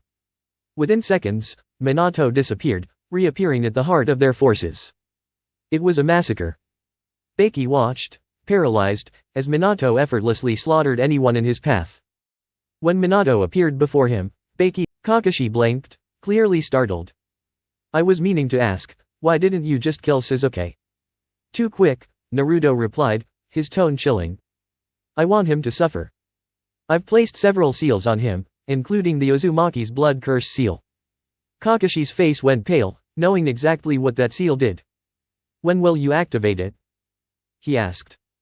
When I feel like it, Naruto answered, his voice filled with cold amusement. Winner by knockout. Hey, declared. Neji Hyuga. Oh, cool. Neji made it to the finals too, Naruto commented with a much brighter mood. Next match, Shikamaru Nara vs. Kin. /N, this match proceeds as in canon. Shikamaru is lazy but sharp, Hinata mused, and Naruto nodded in agreement. The board spun again, landing on Gaara vs. Rock Lee. For the final match, Sabuka no Gaara vs. Rock Lee, Hade announced. This is going to be interesting, Lee said. Indeed, Gaara replied, his smile cold. A taijutsu master versus a Jiten user with no injuries on his record. This should be a fascinating match, Naruto remarked with a smirk. All right, when you're ready. Hajime. Hade called, and Lee charged. Konoha Senpua. Leaf Hurricane. Gaara doesn't make a move as his sand swiftly blocks the first kick, sending Lee tumbling onto the ground. Lee quickly springs back, flipping in midair and landing smoothly where he originally stood. Gaara remains passive, his sand returning to his gourd without any indication of effort. Even with Lee's incredible speed, he can't seem to get through him, Koji observes, surprised. A sand controlling jutsu, huh? That's going to be tough to bypass, but no harm in trying. Lee charges again, launching 4 kicks and punches, but Gaara's sand stops all of them. Lee tries to push forward, drawing a kunao and slashing through the sand. However, he notices it quickly reforms. He steps back, hurls a few shuriken, but they are blocked as well. Gaara remains unmoved as the sand forms a protective circle around him. Damn it, how is he doing that without even lifting a finger? Lee thinks, narrowly avoiding another sand attack. His ankle gets caught, but he manages to free himself before being slammed against the wall by the advancing sand. Lee recovers quickly, evading Gaara's sand once again and preparing for another attack. I don't understand, Ino says. Why doesn't he just use some ninjutsu from a distance? Well, he can't. Lee doesn't know any ninjutsu or genjutsu, Guy answers. You're kidding me, Ino exclaims. Oh, it's true, Guy chuckles. When I first met him, he had 0 talent. No way, that's unbelievable, Ino responds, still in disbelief. Lee performs backflips to dodge the sand, but loses his footing when the sand shifts beneath him. He crashes to the side, and the sand quickly closes in again. Many in the audience flinch, thinking Gaara has defeated Lee. It's over, Shikamaru mutters, but everyone is stunned when Lee narrowly escapes the attack with an acrobatic flip, landing back on a statue hand and forming the ram hand seal. Gaara's expression remains cold as he watches Lee, not a hint of concern. Is that all you've got? Lee thinks, I can't break through his defenses with speed alone. I need to force him into the air and strike from above. He glances at Guy, who gives him a nod. Lee rips the bandages off his arms, exposing his muscles. Here I go. Lee declares, gathering speed as he circles Gaara. Excellent, Lee. That sand shield won't stand a chance against your high-speed lotus. Guy thinks to himself, proud of his student's relentless determination. Gaara, intrigued, watches Lee's approach, unfazed. What are you waiting for? Lee doesn't hesitate. It's time. He kicks Gaara's chin with all his might, then continues to launch a series of high-speed kicks, pushing Gaara higher into the air. What a series of moves. Kakashi observes, impressed. Guy watches anxiously. Lee, you've got to finish it now before you lose your momentum. Suddenly, Gaara's skin begins to crack, and Lee realizes the strain he's put on Gaara's defenses. With determination, Lee completes his sequence of kicks. Mode range.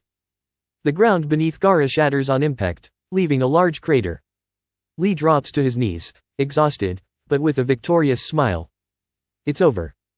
Yes, Lee. Guy cheers. The crowd is in shock as Lee stands up, breathing heavily. He did it. Ino shouts, her voice filled with disbelief. Not so fast, Naruto says, an unreadable expression on his face. Hade walks over to inspect Gaara, but then he notices Gaara's form shifting into sand. What's going on?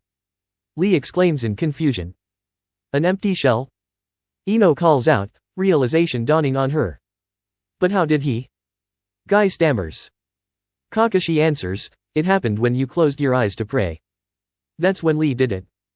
Lee is stunned as Gaara's form collapses into sand. What? A voice from the sand rings out. Not bad, that almost hurt.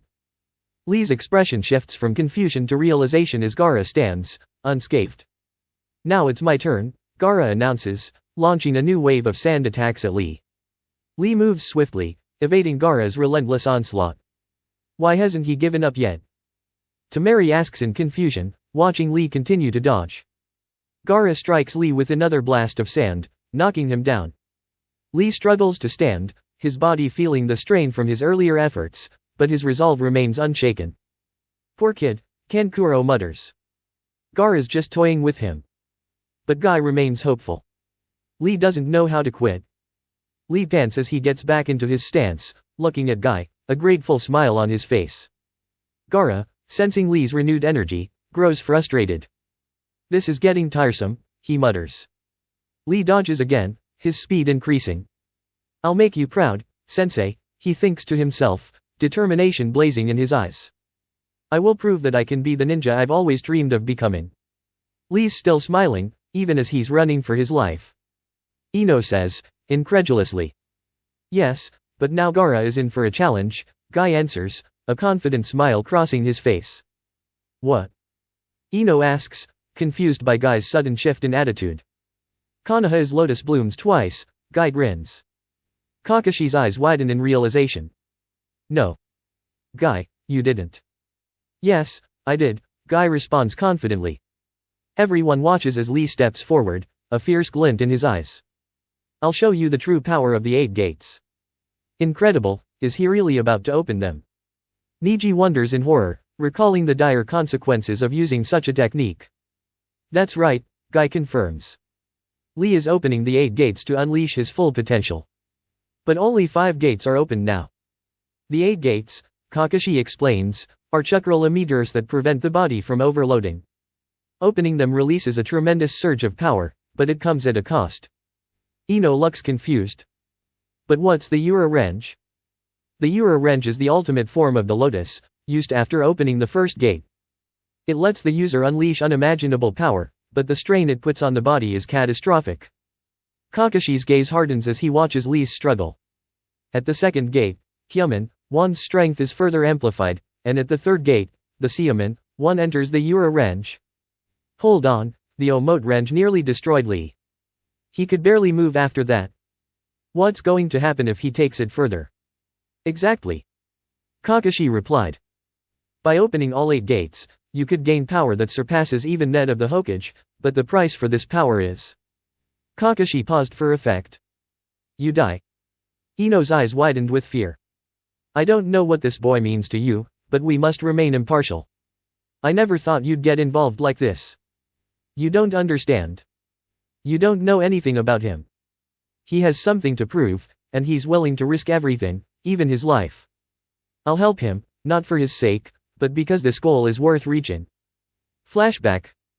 A memory of Guy training Lee, before teaching him the Ura Wrench, and the flashback ends with. You can only use this technique under one strict condition, and that condition is. End of flashback. Lee clenched his fists, crossing his arms, his mind racing. What is that condition? Gaara noticed a shift in Lee. What are you planning? Gaara asked coldly. Because this match is already over. I couldn't agree more, but this match will end one way or another, Lee responded, determination in his eyes. Neji, Sasuke, and Naruto. Gaara muttered, feeling an odd shift in the air but not fully understanding what was happening. I won't be the one to lose here. Please, Guy-sensei, let this work. It's now or never. Lee began radiating chakra, his blood rushing, his skin turning a reddish hue. Lee, with Guy's voice in his mind, thought, to protect and uphold my own ninja way.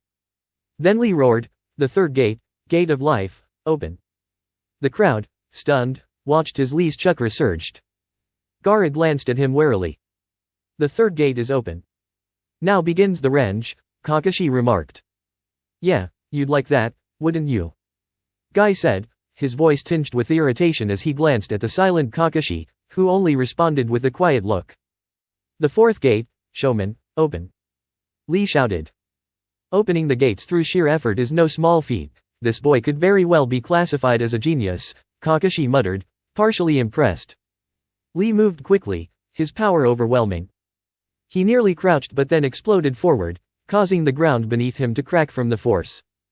In less than a second, Lee's kick met Gaara's chin, the impact creating a massive explosion of dust, rocks, and sand. The onlookers shielded their eyes.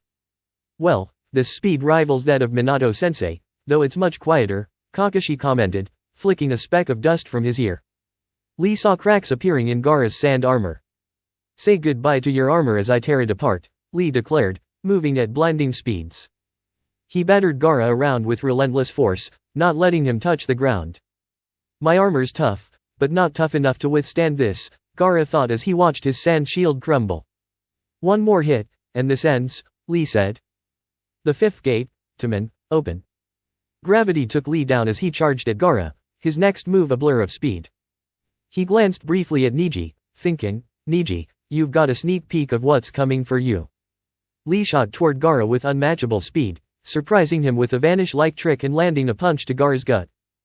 Just as Gaara was recovering, Lee wrapped a bandage around his belt and yanked him away, preventing the sand from engulfing him. That's the power of your range. With the user's speed and taijutsu combined, even the toughest defenses are useless. Not even Neji or Gaara's sand shield can defend against this, Guy mused, watching his student in action. "Now, to finish this." Lee shouted as he pulled Gaara in and delivered a brutal punch and kick. With a roar, he called out, "Your revenge." But as the negative side effects of the technique took their toll, Lee grimaced in pain, feeling it in his right arm and leg. Gaara, though injured, released his sand to cushion his fall. "That was a good match, but I win now," Gaara said, his sand quickly restraining Lee. "Give up." Hay declared, winner by knockout, Gaara. "He's a strong fighter, I haven't had a match like that since Naruto," Gaara commented, releasing Lee from the sand. Medics rushed to Lee's side. "Will the finalists please make their way to the arena?" Hade called. The group filed down as Hade held a box, inside of which was a slip of paper. "Reach in and draw a slip with your number." Naruto drew a slip with the number 1. "I got number 1. "Fitting," Naruto said with a smirk. "I got 9, Sasuke said. "I got 6, Temari added. "I got 7, Kankuro said. "I got 10, Hinata remarked. "I got 11, Kiba said. "I got 2, Neji said. "I got 5, Shikamaru responded. "I got 4, Gaara said. "I got 8, Shino said. "I got 3, Fya said." "The finals will proceed as follows," Hade announced. Naruto OTSUTSUKI vs. Neji Hyuga in the first round. Fya vs. Gaara in the second. Shikamaru Nara vs. Temari in the third. Shino Abarame vs. Kankuro in the fourth. Hinata Hyuga vs. Sasuke Uchiha in the fifth. Kiba and Yazuka will fight the winner of the third round. The finals will take place 1 month from now at the Central Village Stadium. "Why a month?" Kiba asked. "Important guests will be arriving to watch the finals," Sarutobi explained. "It'll be a time for you to hone your skills and impress these visitors." Time skip, 1 month later. Naruto and the hopefuls were standing in the arena as a large crowd gathered. "Ladies and gentlemen, welcome to the biennial Chunin exams," Genma Shiranui announced as the crowd erupted into applause. "Before you stand 11 brave shinobi, who will battle not just for your entertainment but for the prestigious chance to earn the title of Chunin." The crowd cheered even louder. Remember, winning the tournament doesn't automatically mean you will become a Chunin, and vice versa. From the Hokage box, Sarutobi was watching, when a voice interrupted his thoughts. "Greetings, Hokage-sama." Sarutobi turned to see the Kazekage and his 2 guards walking in. "Greetings, Kazekage-sama," Sarutobi said with a bow. After they sat, he added, I trust your journey was pleasant. It was, but shouldn't you have selected the next Hokage by now? The Kazekage inquired. I still have a little life left in these bones, Sarutobi chuckled. And besides, there's a successor in mind, just a few more years of training to go. Oh, who?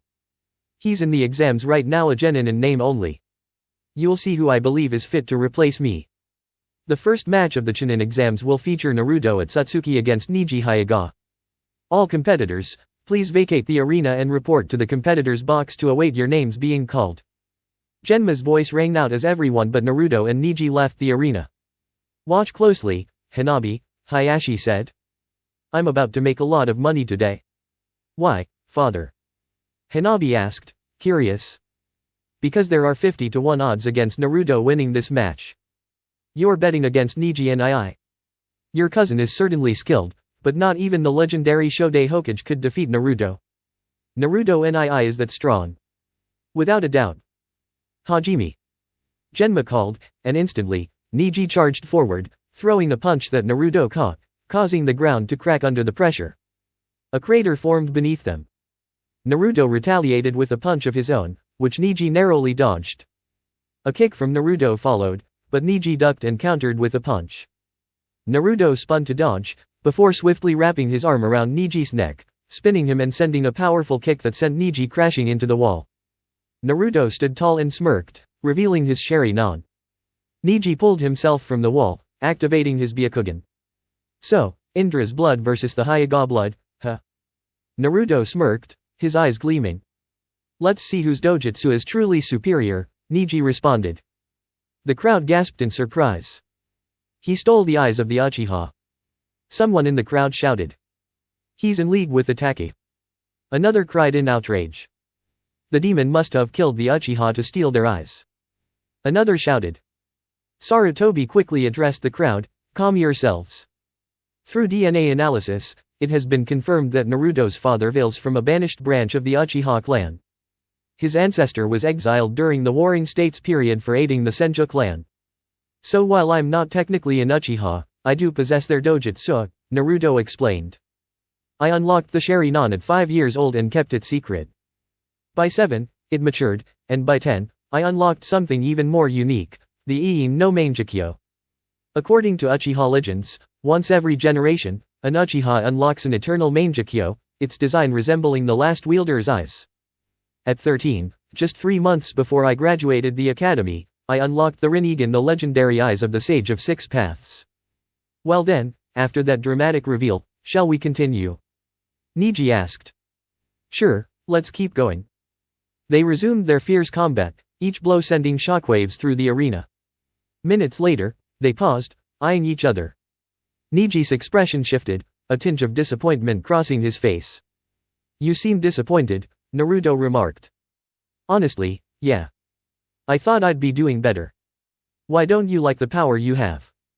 I do, but that's not the problem. I thought I'd be much stronger by now. I see. You're frustrated because there's a limit you can't surpass. That someone exists who could potentially threaten your loved ones and you can't ever overcome them, Naruto said thoughtfully. Exactly. I understand. But let's keep going. Both began to trade rapid punches and kicks, their movements too fast for anyone below Jounin rank to track. Are they ramping up the intensity? Hinata asked, watching intently. They were just holding back before. Temari asked, surprised. Neji NII is powerful, but he's not as physically strong as Naruto, Hinata explained. The two fighters separated momentarily, cracking their joints. I'm still not satisfied, Naruto said.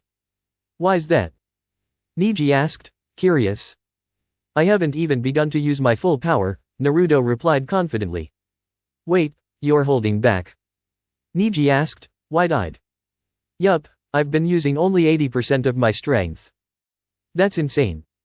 Naruto growled in frustration, then charged forward at a speed that kicked up the dust around them.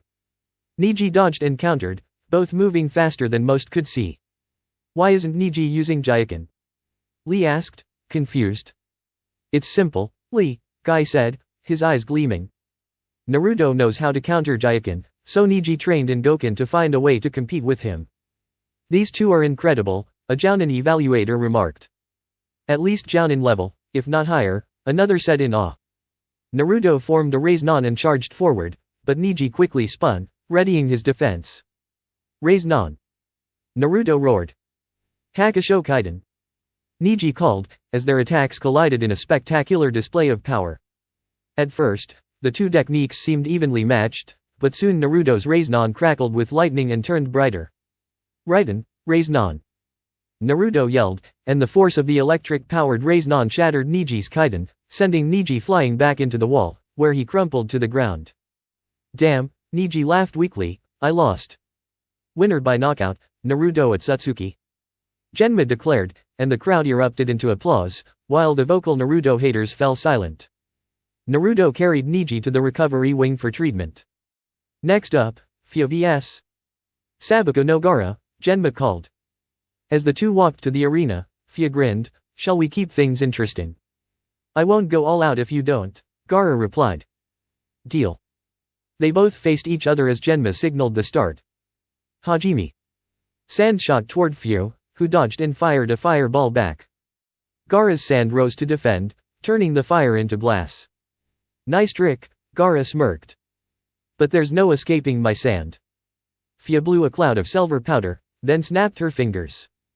Ninpo, Rinpungaku no Jutsu. A blinding light filled the arena as she hardened a shell over her hand and rushed at Gaara. However, his sand defended effortlessly. You can't blind me, Gaara said coolly. My sand will always protect me. Hyuga smiled. All right, let's kick things up. The battle raged on as Hyuga unleashed her unique techniques, and Gaara countered with his overwhelming control of sand. So just as Gaara mentioned, she's a strategist as well. Shikamaru's in for a tough time. Asuma remarked. Temeri's got this in the bag. Long-range combat is where she shines, Kankuro stated. I'd agree with you, but I know Shikamaru a little better than you do. You know something I don't. Of course, I do. Like what? Just wait and watch. Shikamaru threw a couple of smoke bombs, disappearing into the trees, while Temeri unleashed wind-based jutsus, trying to pinpoint his location. I really wish I knew some fire-style jutsu right now, Shikamaru thought. Well, no point in complaining. Time to strategize.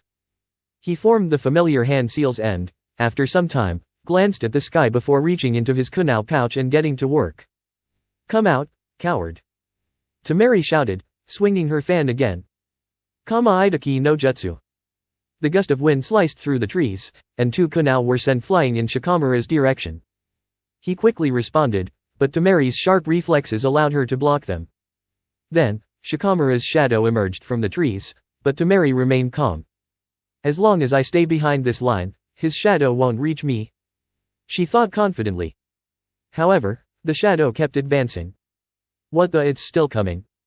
Temeri jumped back, barely escaping the reach of the shadow, which stopped just short of her. A smile crept across her face as she drew another line in the dirt. That was so close. Ino grumbled from the sidelines, but just then, an object blocked out the sun. Temeri. Kankuro shouted from the stands. Look above you. Temeri immediately jumped back, avoiding the shadow yet again, but a parachute fell from the sky, stopping the shadow once more just shy of reaching her. Crouching behind her fan, Temeri gritted her teeth. All right, I'll use a bunshin to distract him and then strike, she thought, but then Shikamaru's shadow retracted, catching her off guard. Wait. What? Temeri froze, realizing she'd been caught by Shikamaru's jutsu. It took a while, but Kage main no jutsu is a success, Shikamaru stated with a smirk. But how?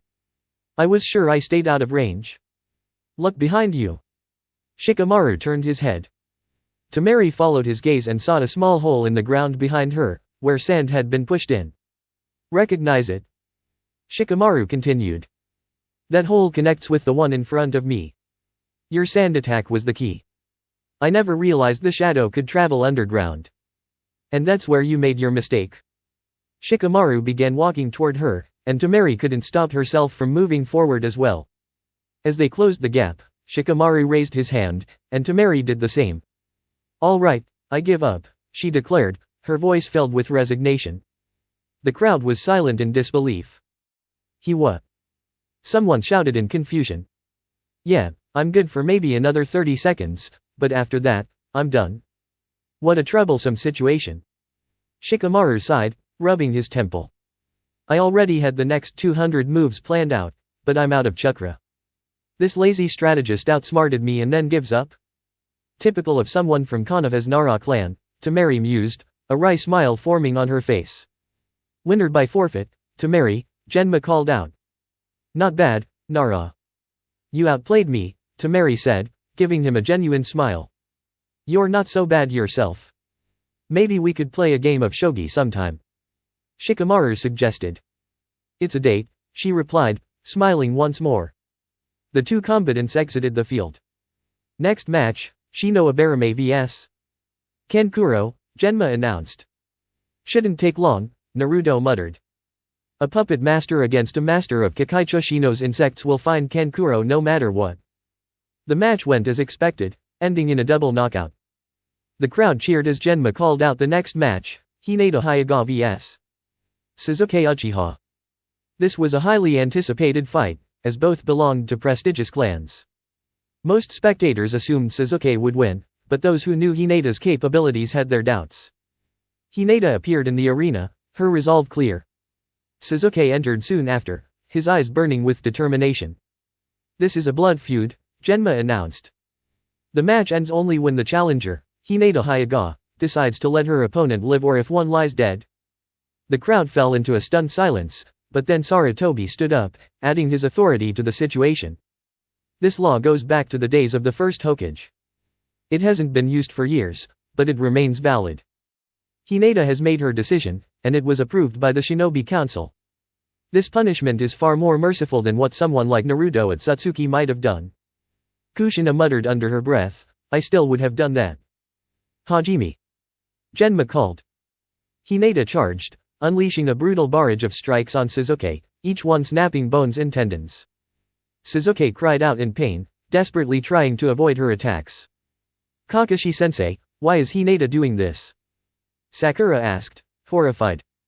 She doesn't care, Kakashi answered coldly. She's been trained to make her strikes painful, but not lethal. She's learned how to hurt without killing, and that's exactly what she intends to do. Why? Sakura asked, still in shock. Hinata has every reason to hate rapists, Kakashi explained. Her mother almost suffered the same fate during the Third Shinobi World War. Her clan, especially her father, raised her with an understanding of how to inflict pain as punishment. Sakura was about to jump in and stop the fight, but Kakashi's hand on her shoulder stopped her. Don't, he said quietly. If you interfere, you'll be labeled a traitor. Let this play out.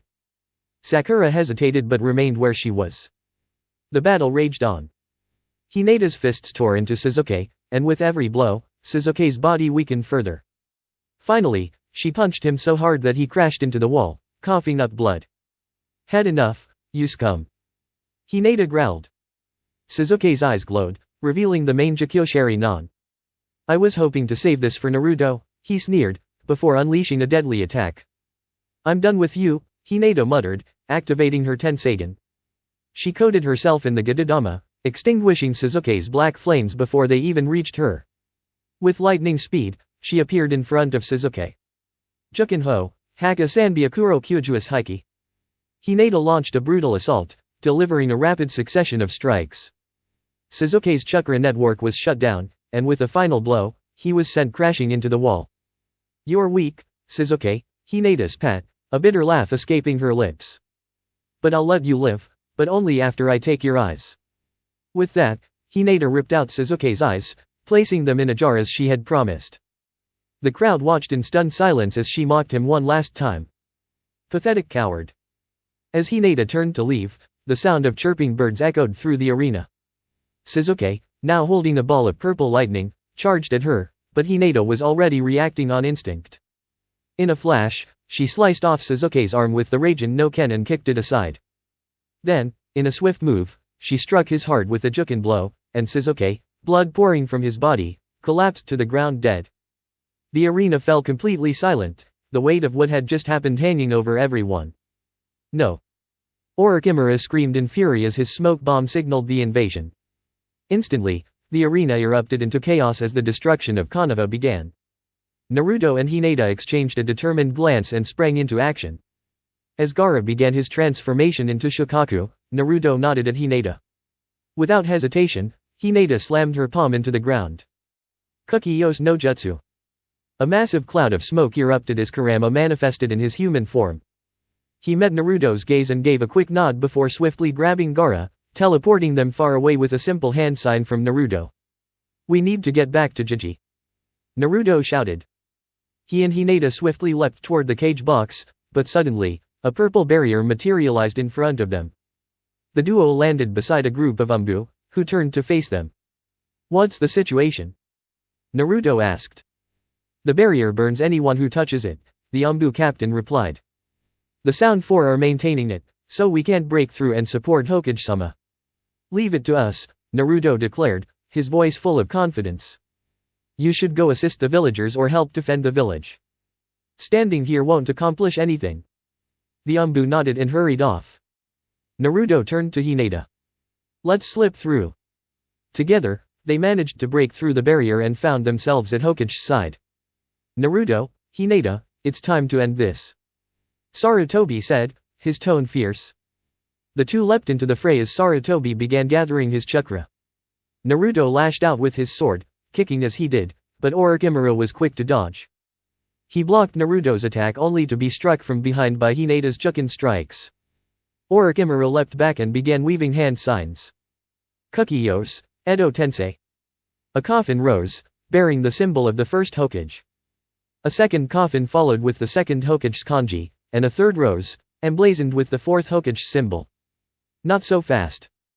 Naruto quickly began weaving counter signs, but Orochimaru's cage bunshin stabbed him in the back with the Kusanagi blade.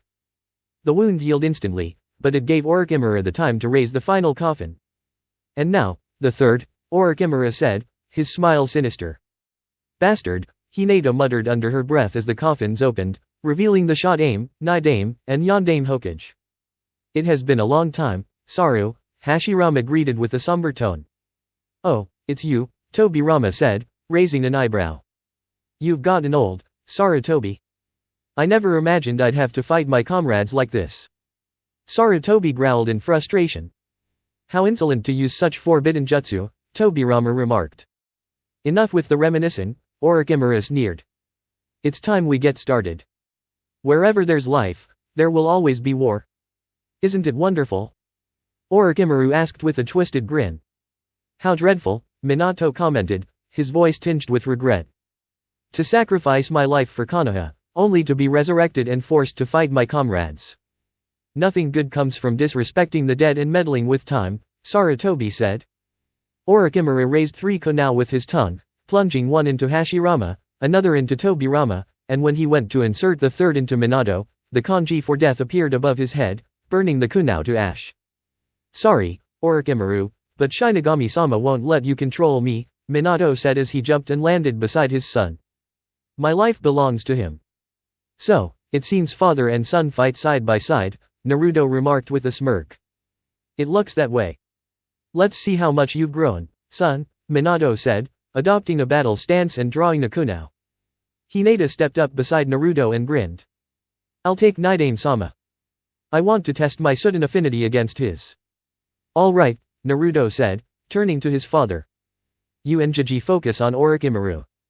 I'll handle Shot-Aim." Minato nodded in agreement, and together with the Sage Mode Sarutobi, the three charged. Naruto vs. Hashirama. Naruto activated his Sharingan and charged at Hashirama. The two collided with immense force, their fists and chakra colliding in a furious exchange. Hashirama's powerful nature-infused strikes met Naruto's lightning-fast dragon fist, each blow rattling the air around them. They both staggered back, catching their breath. Naruto formed a series of hand signs and ended with Ox. Raikiri. Naruto shot forward at blinding speed, piercing Hashirama's heart with the lightning-infused strike. Hashirama reeled back, his fist coming toward Naruto. But Naruto was quicker, dodging the blow and landing a punishing kick that sent Hashirama flying. Before Hashirama could regenerate, Naruto struck again, causing an explosion of fire. Katon, Goku Mekyaku. Naruto unleashed a massive wave of flames toward Hashirama, but Hashirama countered with his Mokidan, Hobi no Jutsu, summoning a dragon-shaped defense. "Thank Naruto," he muttered. "Edo Tensei bodies regenerate unless they're completely destroyed. I need to find a way to break the cycle." His thoughts were interrupted by Lobo's voice. "Use my chakra, it might give you the edge you need." "Right." Naruto nodded, entering Rakudo mode. The Gidodama floated behind him. This should be enough to shatter the Edo Tensei bodies. Naruto formed hand signs and unleashed a barrage of Senpo, in Tenreiha, purple lightning crackling through the air. Hashirama attempted to shield himself with wood, but Naruto's lightning obliterated the defense, and the two clashed once more. With a powerful strike, Naruto severed Hashirama's arm, and a Rasengan exploded into the Shodame's chest. Hashirama fell to the ground, but Naruto noticed the arm didn't regenerate, though the Rasengan's damage remained. Using his shadows, Naruto restrained Hashirama and shattered the Edo Tensei seal inside his head, rendering him immobile. "Well done, young Uchiha," Hashirama said, smiling. "You've neutralized Edo Tensei's regeneration." "Yeah," Naruto replied. "Just had to figure out a way to stop it." The two exchanged words about the will of fire, with Hashirama reminiscing about his past as Naruto shared his future goals. "I'm Naruto OTSUTSUKI," Naruto introduced himself, and Hashirama, though surprised, wished him the best. Hinata vs Tobirama. Water style, water shockwave. Hinata summoned a massive surge of water that Tobirama dodged with ease. However, a smirk crept across Hinata's face as her body dissolved into water. Tobirama frantically searched for her, only to be struck from behind by an electrified Rasengan. The combination of water and electricity left Tobirama paralyzed, and he was thrown back. Hinata clapped her hands together and entered Sage mode. With a swift motion, she thrust her hands forward. Sage art, fists of the water goddess. Water molecules swirled into large fists, relentlessly pounding Tobirama. He struggled to evade the barrage, but was unable to. After what seemed like an unending assault, Tobirama began to reform. Hinata cracked her neck, and in her peripheral vision, she saw Naruto sever Hashirama's arm with the Gidodama. Sarutobi and Minato overpowered Orochimaru with ease. Focusing back on her opponent, Hinata saw that Tobirama had fully reformed. Tobirama drew kunai and hurled them at her, but Hinata spun in response. 8 trigrams, heavenly spin. The kunai and Tobirama were sent flying in all directions. Taking advantage of his distraction, Hinata launched a bone shard, piercing his stomach. As he started to disintegrate, Tobirama smiled at her. "You fight well, young Hyuga. Keep the will of fire alive and keep that blonde Uchiha in check." Hinata nodded. "He's in good hands, Nidane-sama, and so is this village. Take care of my Raijin no Ken, it was a gift from my father." As Tobirama vanished into dust, Hinata felt a heavy presence and saw Naruto sprint toward Sarutobi, calling out, "Grandfather." Hinata followed and saw Minato standing motionless. Naruto tried to reach Sarutobi, but an invisible barrier repelled him. "Don't bother, Naruto. The Shinigami prevents interference with contracts," Minato said softly. "This is Sandaime-sama's path now." The Shinigami's hand reached into Sarutobi's soul and tore part of his shirt. Orochimaru's Kusanagi blade, levitating, flew toward Sarutobi as the Shinigami's hand began retracting, pulling Orochimaru's soul out. Orochimaru's voice echoed, "Die." Inma, sensing the danger, reverted to his monkey form and grabbed the blade, but it still cut Sarutobi's lung. He coughed up blood. "Why didn't you dodge?" The Shinigami continued its work, drawing Sarutobi's soul. Sarutobi smiled, despite the blood. Shiki Fujin, the sealing technique, comes at a cost. But the one who seals must sacrifice their own soul. This was the technique of the hero who saved this village. Orochimaru shouted, "I will tear your soul out and seal it." Sarutobi's strength faltered, but his resolve remained. "When the seal is complete, my soul will be consumed. You will die with me, Orochimaru." "I see. So this is the technique that sealed the Kyuubi. I will now tear your soul out and seal it." Orochimaru struggled to perform hand seals but failed. "I can't use my jutsu." "There's no need to dodge," Sarutobi's voice weakened. "When the seal is done, I will be consumed. But Konoha will remain, its foundation unbroken. You, Orochimaru, will fall." Sarutobi, using his final strength, tore Orochimaru's soul further from his body, before the Shinigami severed it completely. "The seal is set," Sarutobi shouted. The mark appeared on his stomach, and Orochimaru's arms withered, turning black and decrepit. Orochimaru screamed, "My arms!" Sarutobi gasped, his life fading. "With your arms useless, you'll never perform ninjutsu again. Konoha has won. You old fool. Give me back my arms." Orochimaru growled as Sarutobi's body slumped, his soul claimed by the Shinigami. "Farewell, Naruto, Hinata. Take care of Konoha." The Hokage's body fell to the ground, dead. Naruto, consumed by rage, broke through the barrier that had prevented him from moving. His Rinnegan flared as he gathered chakra for a devastating attack. Divine Raise-Non. Naruto thrust his Raise-Non forward, combining all 5 elemental chakras. The force obliterated Orochimaru, leaving nothing behind. The explosion shattered the barrier. "Leave or die." Naruto's voice boomed. The remaining sound ninjas, trembling with fear, began to retreat. Minato, seeing his son's anger, sighed. "My son, so much to say, so many apologies, but I must return to the Shinigami's realm." Naruto hugged his father. "No. You can't leave." The Shinigami, rolling his eyes, interrupted. "Enough with the theatrics. I have paperwork to do." Naruto glared at the god, his fists clenched. "You can't have him. Mortal, what can you do? You're just a child." Naruto sneered. "This." He quickly performed the hand signs. "Gado, Rain Tensei no Jutsu." Minato's body began to reform, his chakra returning. The cracks sealed, and his eyes returned to normal. Minato gasped and looked at his son. "Damn brat with his Rinnegan." The Shinigami muttered, knowing there would be consequences. Minato stood, alive once again. "You're free to go, Minato Namikaze." "Contract rescinded," the Shinigami said before vanishing. Naruto wiped away his tears as Minato ruffled his hair, laughing. They dashed off to join the fight, while Hinata prepared to assist wherever she could. Time skip 1 day later. The entire village gathered for Sarutobi's funeral.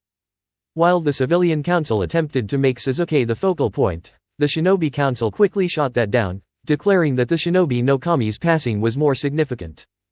"Today, we come together to mourn the loss of the Sand Aim and all those who fell during the invasion," Homura, Sarutobi's old ally, spoke solemnly. As he did, rain began to fall, and Kakashi gazed upwards. "Even the heavens mourn."